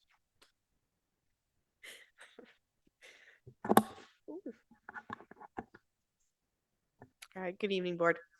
The collection of this tax will reside in the finance department. If implemented, step one would be to send out a registration form to the businesses and collect those registration forms. Once registered, all registered businesses will receive a places for eating return form that they would then have to return to the finance department monthly. On this form, it would have the calculation that they would have to make in order to give us the correct money. The workload for the finance department will be assigned to the current general finance clerk with oversight by myself and my assistant director. The general finance clerk is currently responsible for all accounts receivable outside of public safety revenue and utility billing. Therefore, it's appropriate new revenue stream to sit in that position. The estimated hours of work per month post implementation would be approximately 22.5 if payments are timely.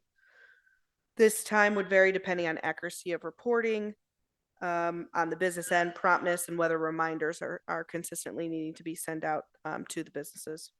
To account for our staff time in administering this tax, staff suggests adding at least 0.5% to the rate to recoup our costs. Based on the common rate and inclusive of our administrative expenses, staff recommends a total rate between 2.5 and 3%. Although this rate can be adjusted in the future, staff would recommend that once it's set, the board exercise caution in making future adjustments as coordinating with both businesses and village levels would be difficult. Further, if the village board is interested in using any type of revenue sharing, a revenue sharing agreement, we would advise establishing a higher rate to ensure the village receives the amount expected. Some challenges that we could foresee are similar to other fees that we administer, including coordinating and working with the businesses during implementation and the time spent on enforcement of this tax. Another challenge is the Illinois Department of Revenue. Their reports that that we could request from them, they're not very timely. So ensuring accuracy of what the business are reporting to us, we would kind of have to check that in arrears and potentially work with the business on, we're expecting this, you reported this, where's the discrepancy? Some other things to consider as we go through this is there's a couple of ways to look at places for eating tax as far as pushing that similar idea of a sales tax when it's shared by everyone who's outside your community and within it. We could also look at Homewood residents who pay for their own tax for their places for eating tax as an investment within their community as well. Before we move on to questions and different things, Bridget, is there any comments you want to talk about or maybe based upon some of the discussions you had today? Bless you. Sure. I'll just, add some history. We've been talking about this on again, off again for the 20 years that I've been here. And I can tell you that our neighboring community has had the rate they've had for that 20 years. The different boards have chosen to go in different directions at different times. And what do I mean by that? Similar to how we're bringing this discussion forward here tonight, these conversations are always a lot of times prompted by our financial planning analysis. So whether that's the mid-year review, the 5-year analysis, that kind of brings some of these things forward. It's brought forward a decision on a stormwater fee. It's brought forward the non-home rule sales tax that the village implemented, even increasing the property tax limiting rate at one point many years ago.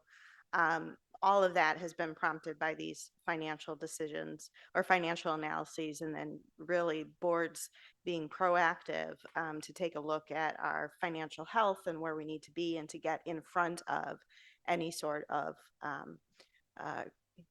crisis, for lack of a better word, not to be dramatic about it. But, we actually saw a drawdown of fund balance in the general fund in fiscal year 25. So, the budget prediction actually came to, albeit not as bad as we had anticipated, came to a reality. So I think this discussion is timely. This and a utility tax on water, also a very unpopular topic.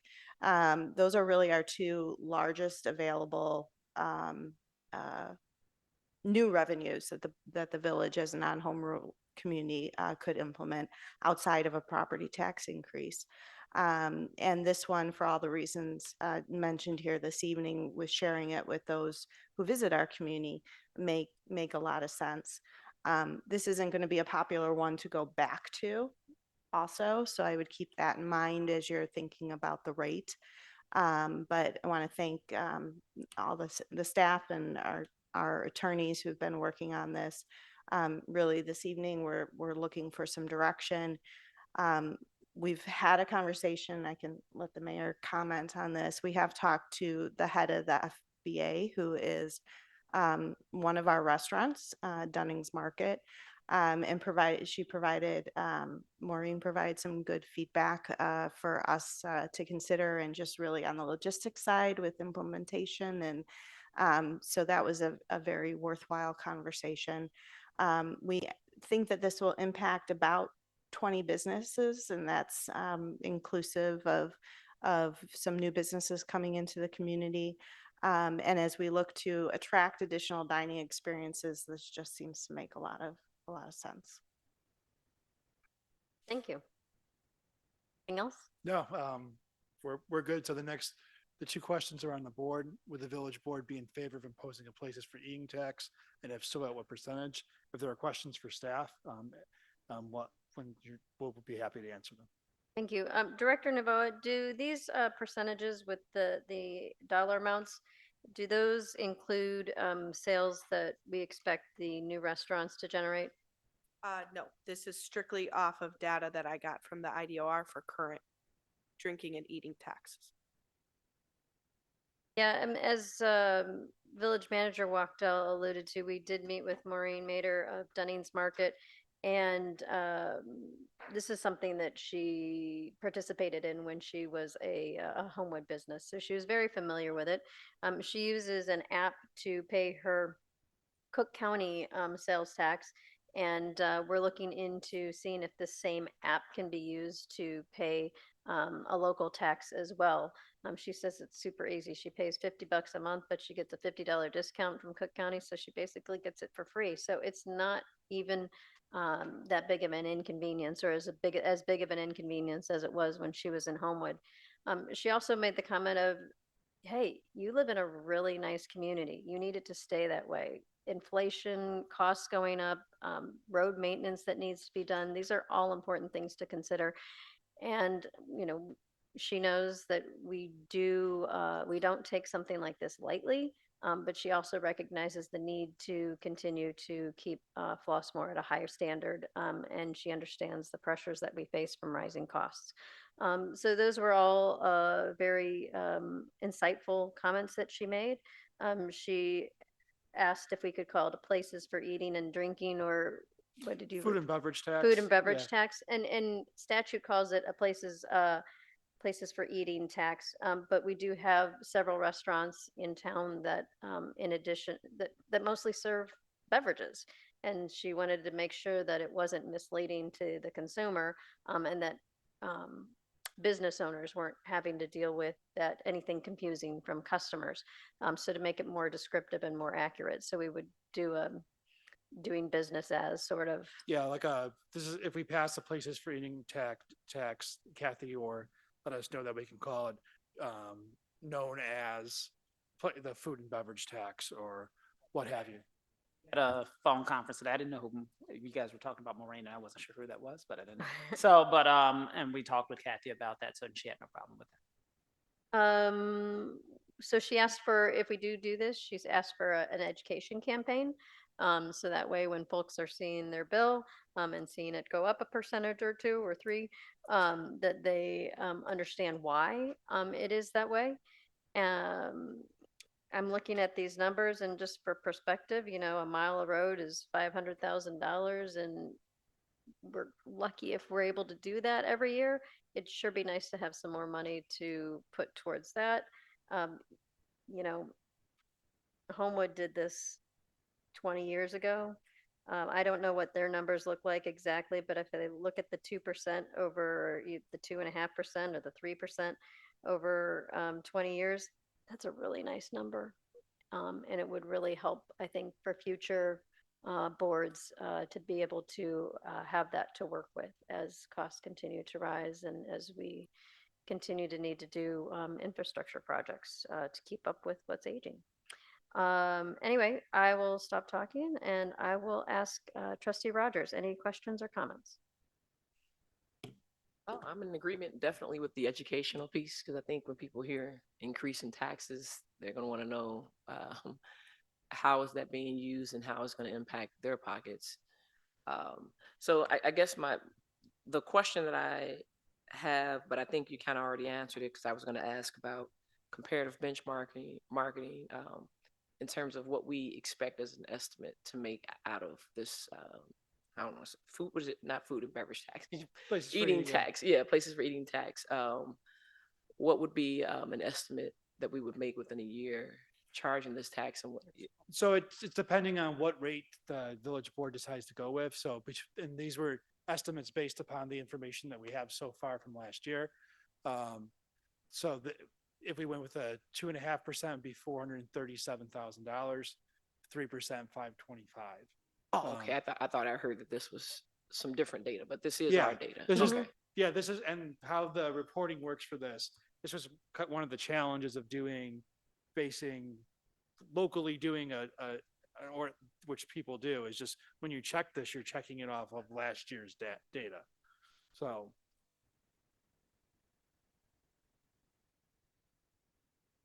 That was the only question I had. And I'm in agreement with the education, letting folks know how this would be utilized and what it would actually cover. thank you.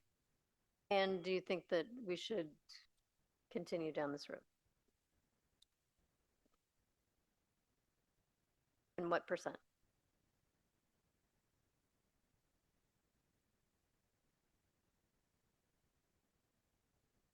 You showed earlier what Homewood and the surrounding areas, they're at about 1 point. So Homewood is currently at a 2% rate. There's other community, and the rates are between 1 and 2.5% mostly. So that's the range of rates. We're recommending 2.5 to 3 based on staff time, all those different things as well. But if the most the most common one would be 2%. I'm cool with the 2% or 2.5%, somewhere in that range. Okay. Yeah. Thank you. Trustee Mustafa.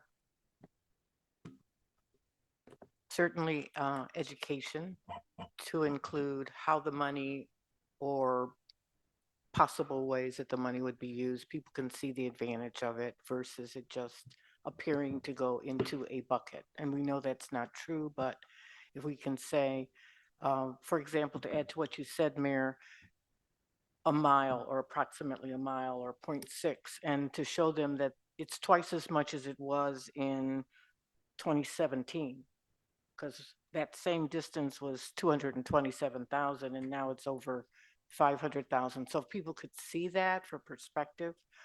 Also, you mentioned in the packet that you need a 0.5% for staff, which would be 87,500. So we'd have to go at least with 2.5 to net 2.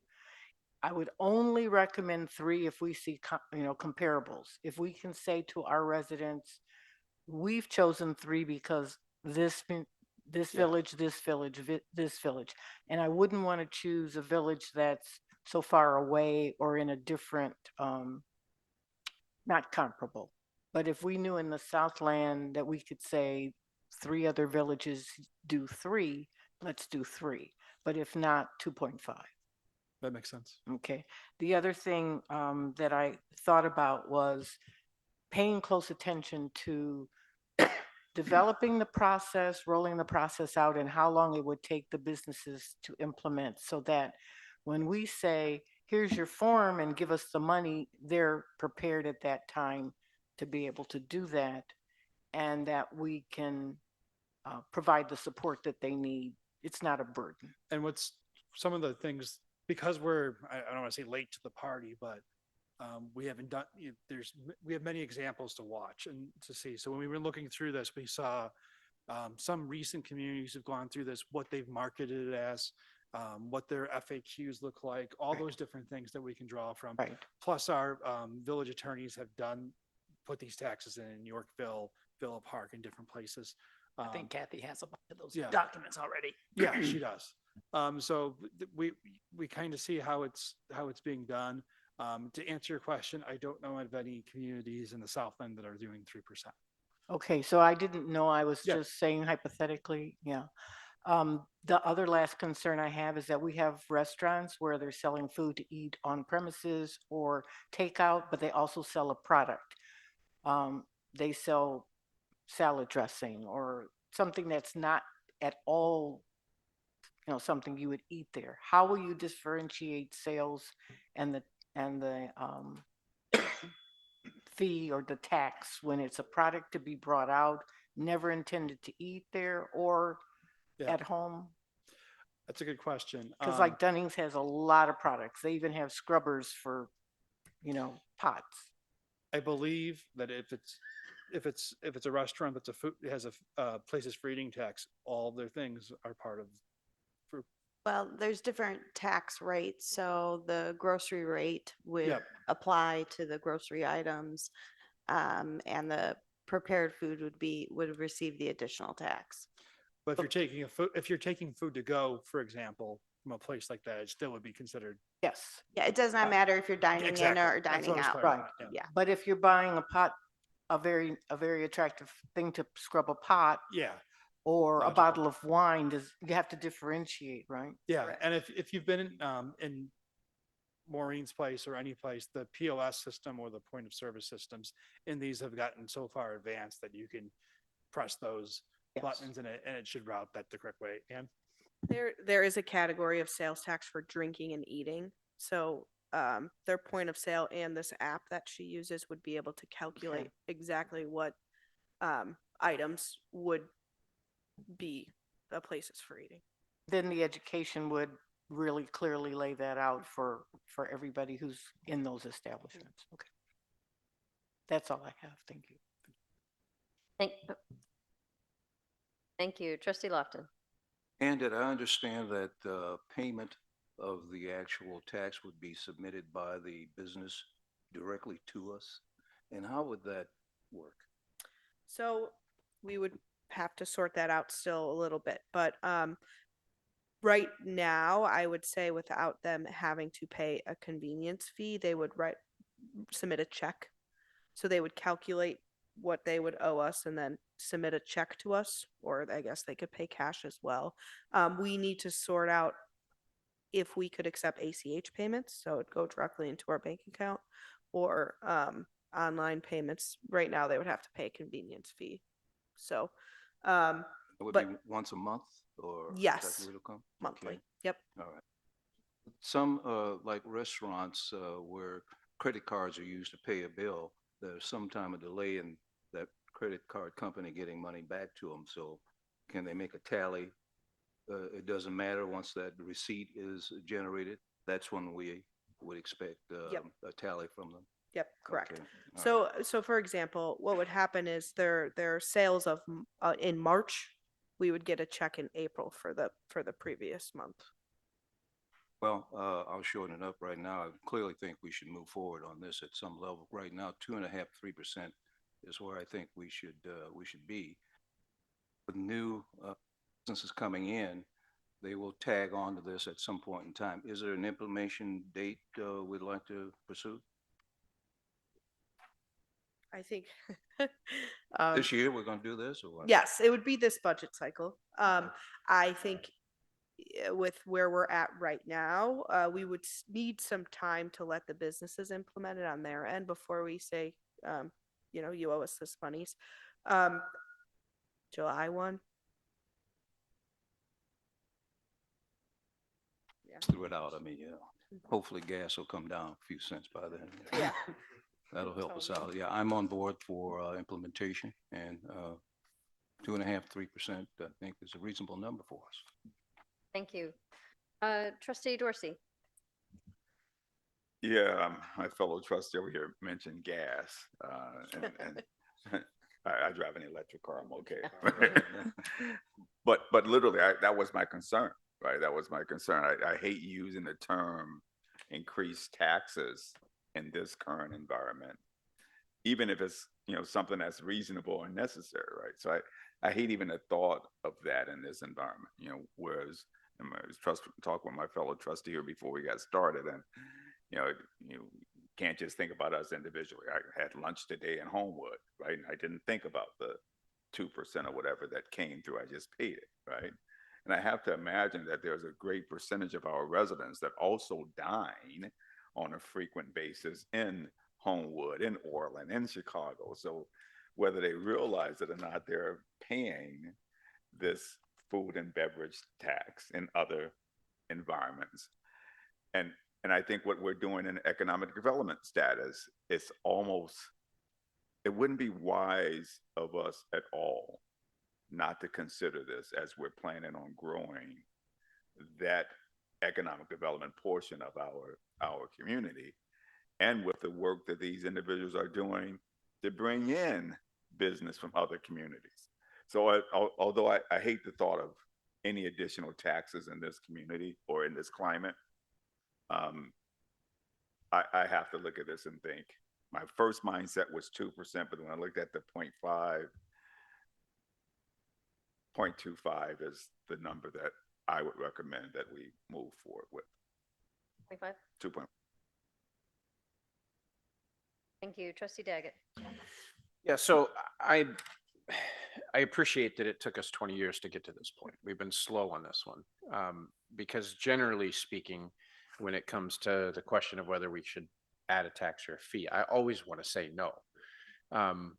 But when there's a couple factors on this, and I think first off, $486,138 is what is in the manager's report for roads coming up this year for our repaving. So at 2.5%, we could almost double. If you're probably going to add 80% of that ability to redo roads. And one of the biggest concerns that our community has is, when's my road going to get resurfaced? We also just don't have a ton of other places to go get more revenue. And the economic development is going amazingly, but that takes a long time for those things to hit the books. If no other communities around us were doing this, I would probably say no. But all of the other communities around us are doing this. So this isn't something, and when you look at those businesses that have this, they're all doing well. If it's a good restaurant, this isn't affecting them. It's not impacting them. So to me, I think this is one that, though I would love to say no, I think we have to consider it, because our budget is a very well managed budget, but it's a very, very tight budget, and it's not getting any more loose. So I'm on board with it. I think the 2.5% is probably where I land, because we would realize the 2%, taking care of the extra cost that it would take our staff. I did have one question. You had mentioned a revenue sharing model. What would that look like? It has come up in conversation with potential projects, that would be an available tool that we could use. So for example, if we wanted to do some sort of sales tax sharing agreement that it, if it's for a restaurant, it could come out of the monies they'd be collecting for this purpose, and a portion of that could go back to them. Okay, so That would be the concept. okay. All right, because when I was looking at it and thinking about it, really the additional bookkeeping is the cost to them. So that's some time, maybe some software that they may have to do, and there's some options apparently. But that's really the impact to them, is a little bit of headache and hassle and bookkeeping. So yeah, I was just, when you mentioned that, I was wondering, what that would look like. But if we give too much of that back, it defeats the purpose of doing Right. the thing in that. You kind of have to keep in mind what the minimum you want to be able to collect, and also keep in mind, I mean, it's a great reference to talk about the street program and the cost of even just 1 mile of street maintenance. But as we sit today, this money actually fills a hole to be able to maintain the services that we're providing today. Right. And that was the thing, is like, if we don't add this, the potential is that at some point we got to start talking about our services and how many miles of road do we do. And we've worked really hard to get ahead of it. So yeah, I won't belabor the point. I agree. I think we should pursue it. The number I'm sitting at that makes sense to me is 2.5%.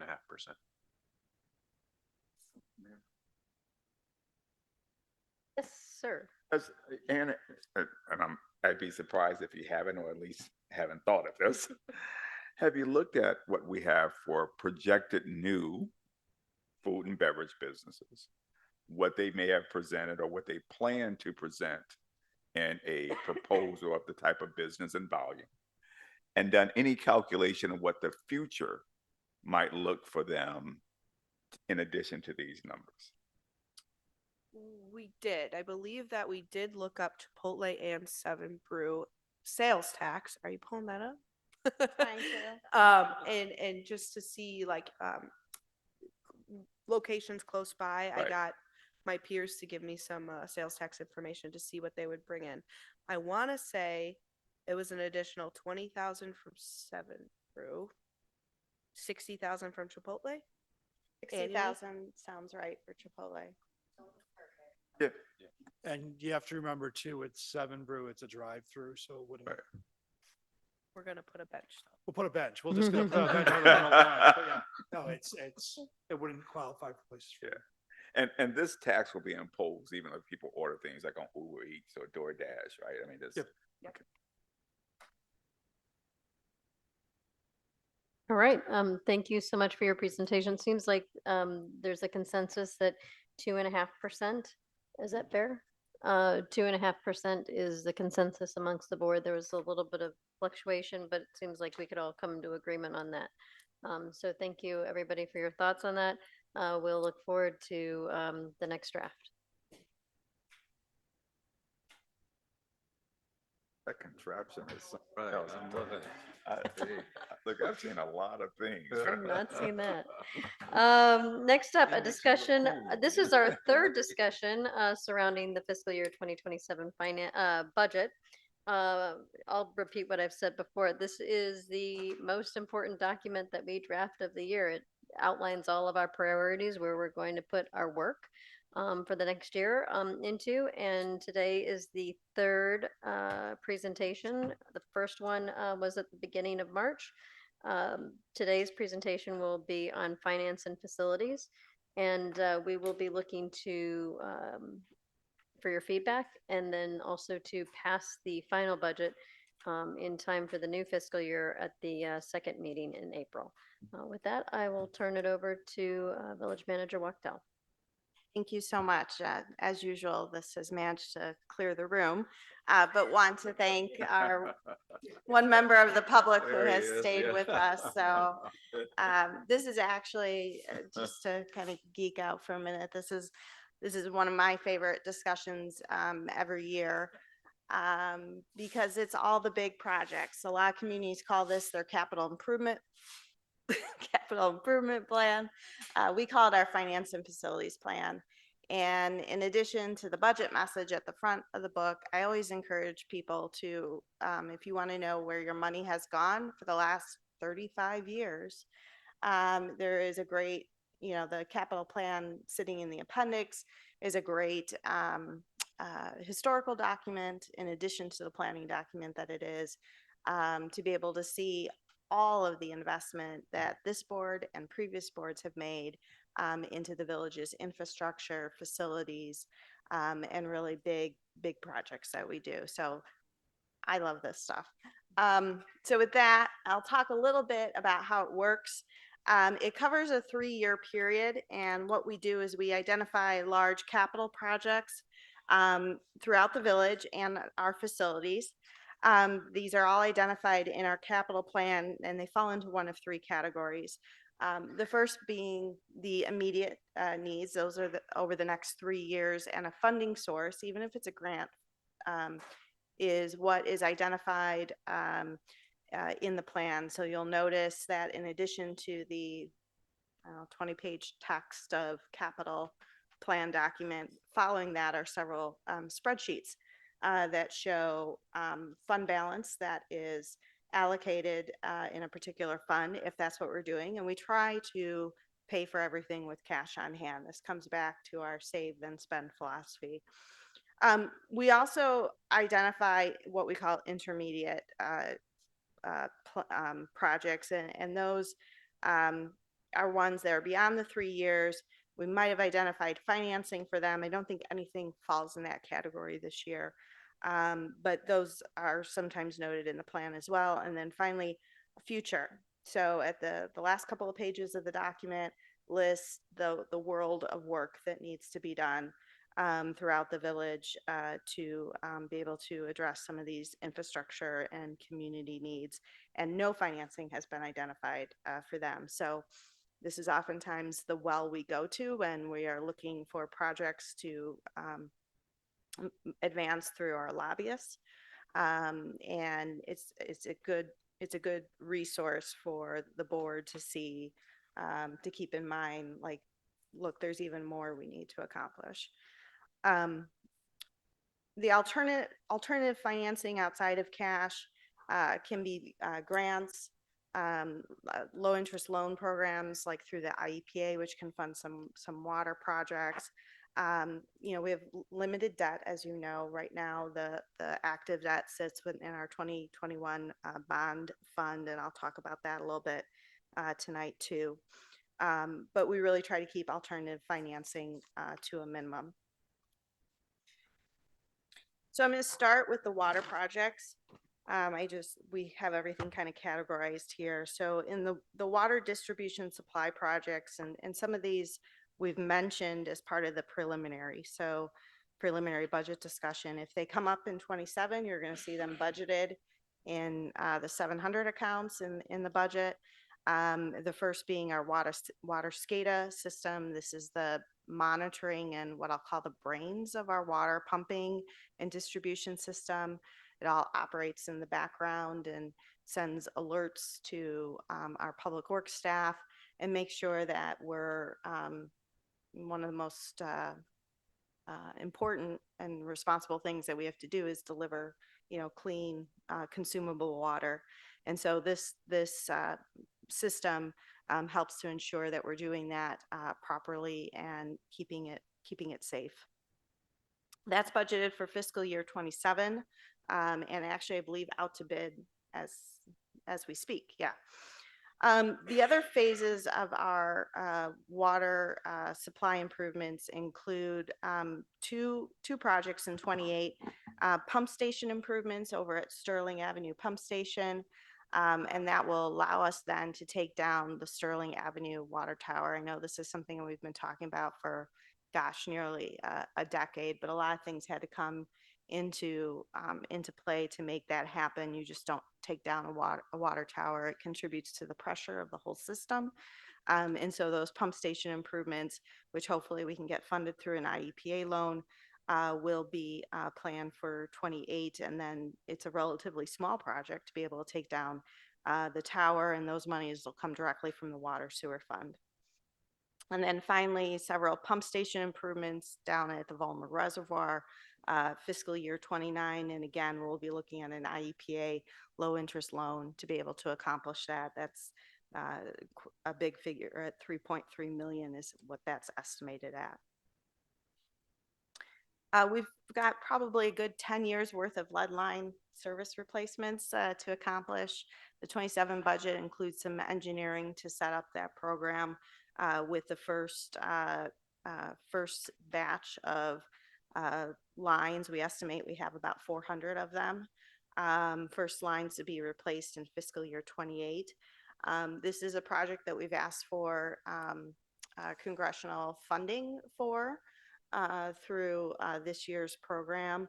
Certainly, if we're lucky enough to receive a grant or multiple grants for this work, we'll be a lot more aggressive to be able to accomplish this even sooner than 10 years. Alternatively, this is eligible for an IEPA low interest loan. And we're estimating in total that this could be about 7.4 million by the time it's all done. So, and we're thankful we only have 400. There are communities with much, much more. Okay, I'm going to shift over to talking about the Flossmoor Road Viaduct project, and I've got several slides on this, and this one should look familiar to you. And really, I'm not going to talk about the money for a minute. I'm going to talk about kind of the phases. So the first phase of the project was on Berry Lane, going from Berry and Sunset down to, what is that, Berry and Bobolink at that point. And then heading eastbound till you got to Lawrence Crescent. The second phase of the project was actually building the detention basin behind Heather Hill School.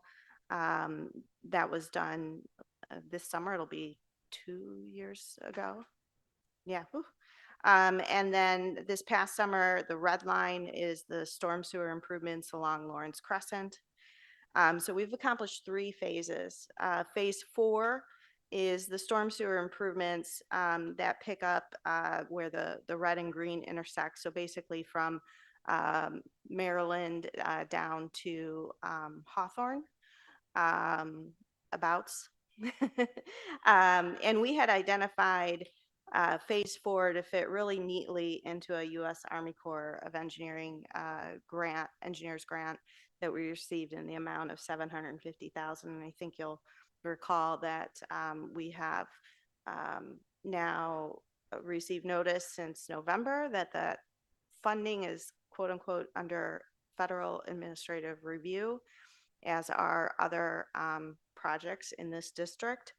So, and to this date, we don't have any clear direction on what's going to happen with that grant. So we could be looking at phase 4 and 5 moving together. We really want to be done with everything by spring of fiscal year 27. And phase 5 would pick it up at Hawthorne and bring it under the viaduct, and we'd be complete. So talking about the money at this point for phase 4 and 5, as I mentioned, we've got this Army Corps of Engineers money that's kind of in limbo at this point. If we're able to proceed to bid as we had planned to do last November, all of that whole phase would be managed by the Army Corps of Engineers. So that wouldn't even touch our books. We do have identified a $500,000 state DCEO grant. This was a legislative set aside through Representative Davis that we have earmarked for phase 5 of the project, as well as $1 million legislative set aside from Senator Harris. We're under agreement already, grant agreement for the $500,000. We're trying to move the $1 million along so that if we needed it for this phase, we could. We've also been in receipt of an award for MWRD partnership grant in the amount of $1 million. And Public Works is working with their staff right now, MWRD staff, to be able to bring the grant agreement to the village this summer. Pardon me? Early summer, yeah. Perfect. And that's a new one? Relatively new. Okay. We've shared, yeah, that's our newest grant. I'll put it that way. Yeah. We have shared it with the board before. Yeah.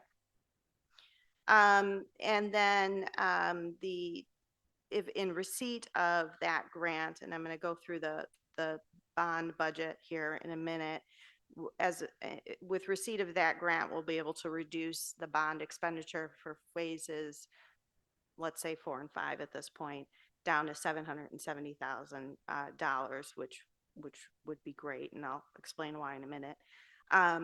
And we're still pursuing other grants, the FEMA BRIC grant and the FEMA HMGP. We haven't heard anything about those. Applications have been put in years ago, and everything is moving at glacial speed. So we'll see if anything surfaces there. We've also asked for additional Section 219 money through Congresswoman Kelly's office. We'll see if we receive anything further for this next year toward this project. All of that would be helpful. Why we'll be able to have funds freed up to be able to do an additional phase of streets. So I don't know how well you can see this, but I want to point out, and this is really just a snapshot from your budget itself. So if you have your budget with you, you could certainly turn to the 2021 bond program, which is on page 49 in the preliminary budget. So I want to point out that right now, as the budget was prepared, now keep in mind this was done in January, that 1.7 million in fiscal year 27, that's the number that would be reduced to about 770,000 with receipt of the MWRD grant. So we never put our grants into our budget until we actually have the grant agreement in hand. So once we have that in hand, you're going to see that our ending fund balance will improve significantly, and that will, we won't be in the red anymore, and we'll be able to obviously put some additional monies toward street resurfacing. The money spent in fiscal year 26 on this project reflect some final phases of 2 and of course 3. Also the expenditure of our Army Corps match for phase 4. So on top of our grant being in administrative review, just to, just an additional punch to the gut, they are holding our local match right now. So in some ways, that's good. I mean, we want to be at the point of being able to go to bid, and we had done all of our grant paperwork and all of that stuff. But at the same time, I think we received that notice a week after we sent them a big check for our local match. So that part is not so good. And we've also are getting through all of our permit fees that are required to do work in the right-of-way under the railroad. So both CN and Metro, of course, require permits to do work in the roadway. And so we're getting those all lined up, and those expenses all occurred in fiscal year 26. That, before I go to talk about the street work coming out of the bond fund, I guess I could pause there and answer any questions you may have.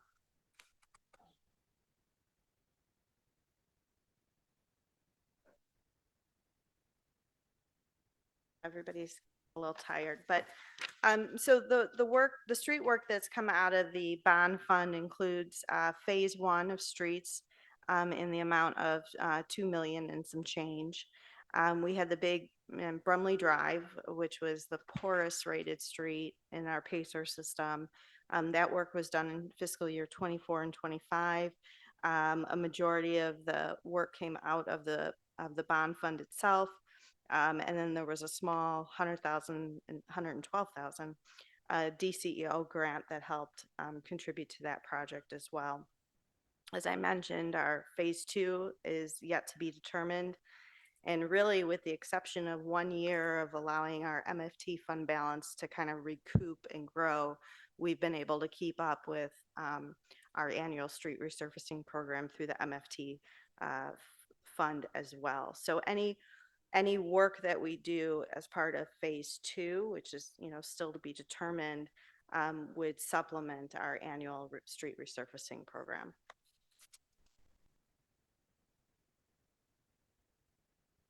Okay, other projects identified in the Finance and Facilities Plan include the Dartmouth Bridge and Stream Bank Stabilization Project. Engineering for that work is already underway in 26, and we're anticipating construction in 27. We have an IEPA 319 grant that's helping contribute about 60% of the bank stabilization costs, so that's some good news. We have several rear yard drainage improvement projects identified coming out of our storm sewer fund. And this is the very program that John Brunke talked about this evening. I think we've got about 15 projects that we have evaluated and rated, and that's all disclosed in the capital plan, so the public can be fully aware of what projects we're choosing and why. And so these are some of our top rated project, with actually the one for Latimer rating the highest, but also the most costly. And so we obviously are trying to find some funding to help offset that. And then we have 3 smaller projects identified here, as you see, where we started the engineering in 26, and we'll complete the work in 27 to address these projects that impact on average anywhere from 2 to 5 homes per project. So we're addressing some need there as well. The Public Works salt storage building reconstruction is back in the Finance and Facilities Plan for fiscal year 28 at a cost of about $300,000. We also have the Central Drive lot resurfacing. Oh, actually, that should say the North lot resurfacing. My apologies. That's been identified for fiscal year 27 in the amount of $80,000. We're also taking a look at how much commuter lot parking we really need, not only to address commuters, but also our downtown activity, because obviously that's available parking. But we're going to be taking a look at that as well. 2 other projects that I would categorize kind of in the other category. The CBD pedestrian streetscape construction project that occurred in fiscal year 26. Most of that came through the ITEP grant and was managed. All those funds were the contract, the payments were all managed through IDOT itself. But we do have a local share balance that will come due in fiscal year 27 and has been accounted for in the allocation of our fund balance at $783,000. So those monies haven't actually left us yet, but we have accounted for them. And then finally, you know, this is a capital project, but hopefully it can still happen, and hopefully, you know, the grants will still stay active here. 1648 Western Avenue, this is the flood-prone property buyout, should be fully grant covered between FEMA and MWRD, while we have to upfront those costs coming out of our pocketbook, which is a project that was slowed down without the receipt of property tax monies. They will be fully recovered with the grants, and the village will be fully reimbursed. So I wanted to disclose that one too. It won't show up in the Finance and Facilities Plan as there's no set aside for it, but it is one that is included in our budget because for fiscal year 27, because we will be upfronting those costs.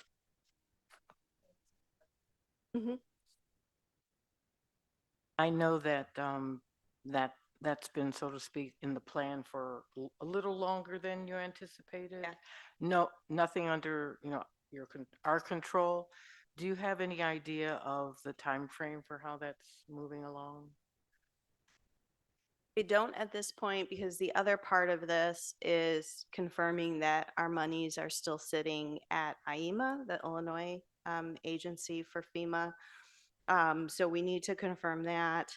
MWRD was kind of in the same pickle that we were in, slowing down their work because they're also a Cook County agency waiting for their monies.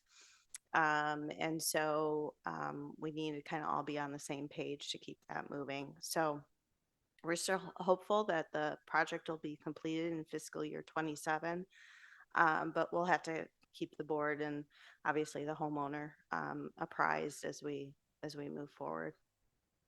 Okay, thank you for that clarification. And with that, I'll open it up to any other questions the board may have. I tried to do that pretty quickly, given the hour. I think that was record time. I'll start with questions or comments up from from Joe. trustee Mustafa.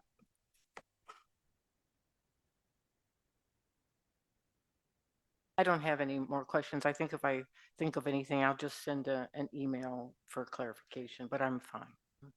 Thank you. Trustee Lofton. I'll buy off right now. If I think of anything, I'll be happy to check with you later, but no questions. Thank you. Trustee Dorsey.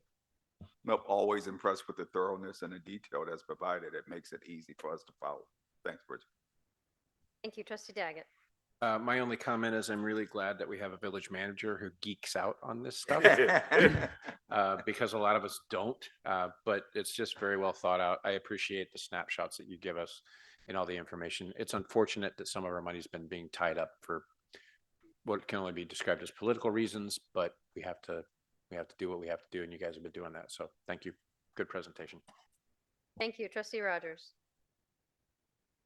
I don't have any questions. I think you did an excellent job in explaining some of the concerns, especially with the grants, because some people have been asking about, things moving along. But I think people are aware of what's kind of going on, and so they're just waiting to see the progress, but it's out of our hands at this point. So, yeah, excellent job.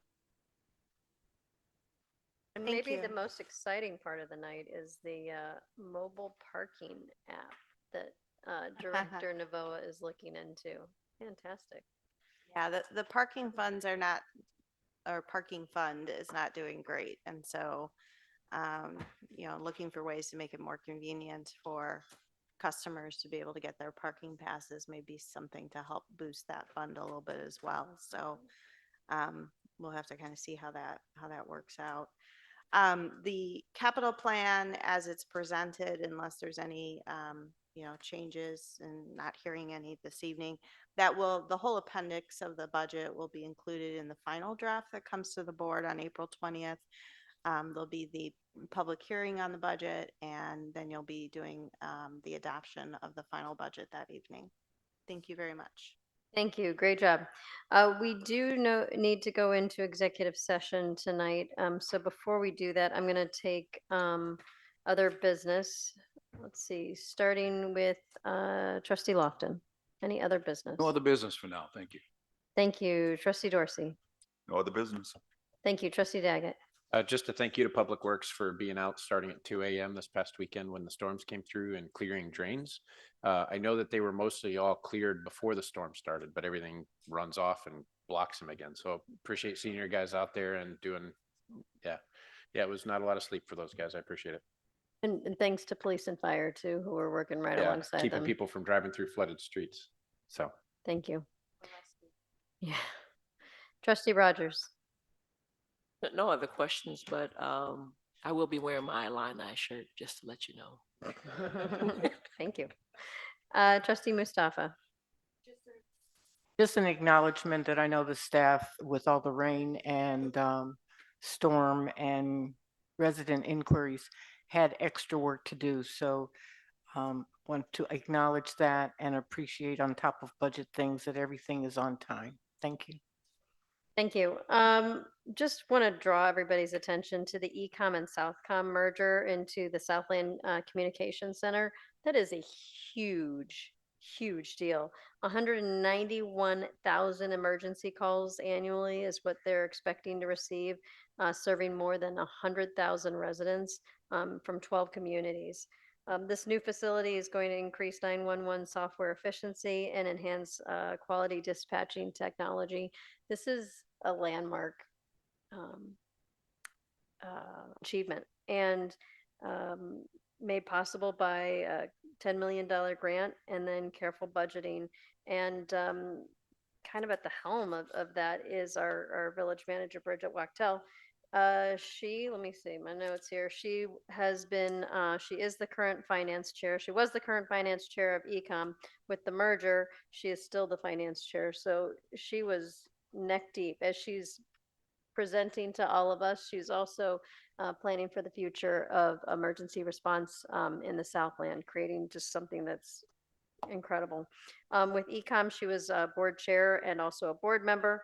And like I said, with the Southland Communications group that has been formed, she'll continue to be the finance chair, and she is also the 9/11 treasurer. So she's not just geeking out on our numbers, but she's geeking out on a lot of other numbers as well. And there'll be an open house plan for later on this spring.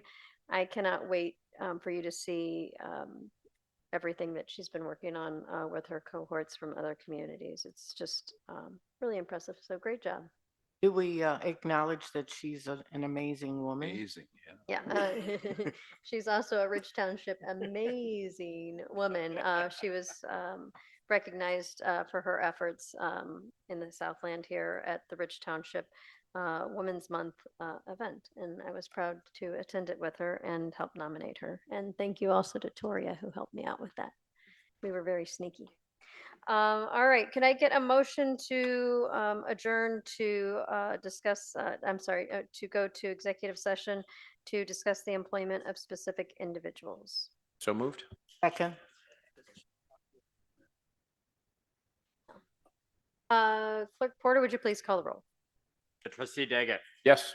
Trustee Dorsey. Yes. Trustee Lofton. Yes. Trustee Mustafa. Yes. Trustee Rogers. Yes. Motion passes. Thank. Have a good night.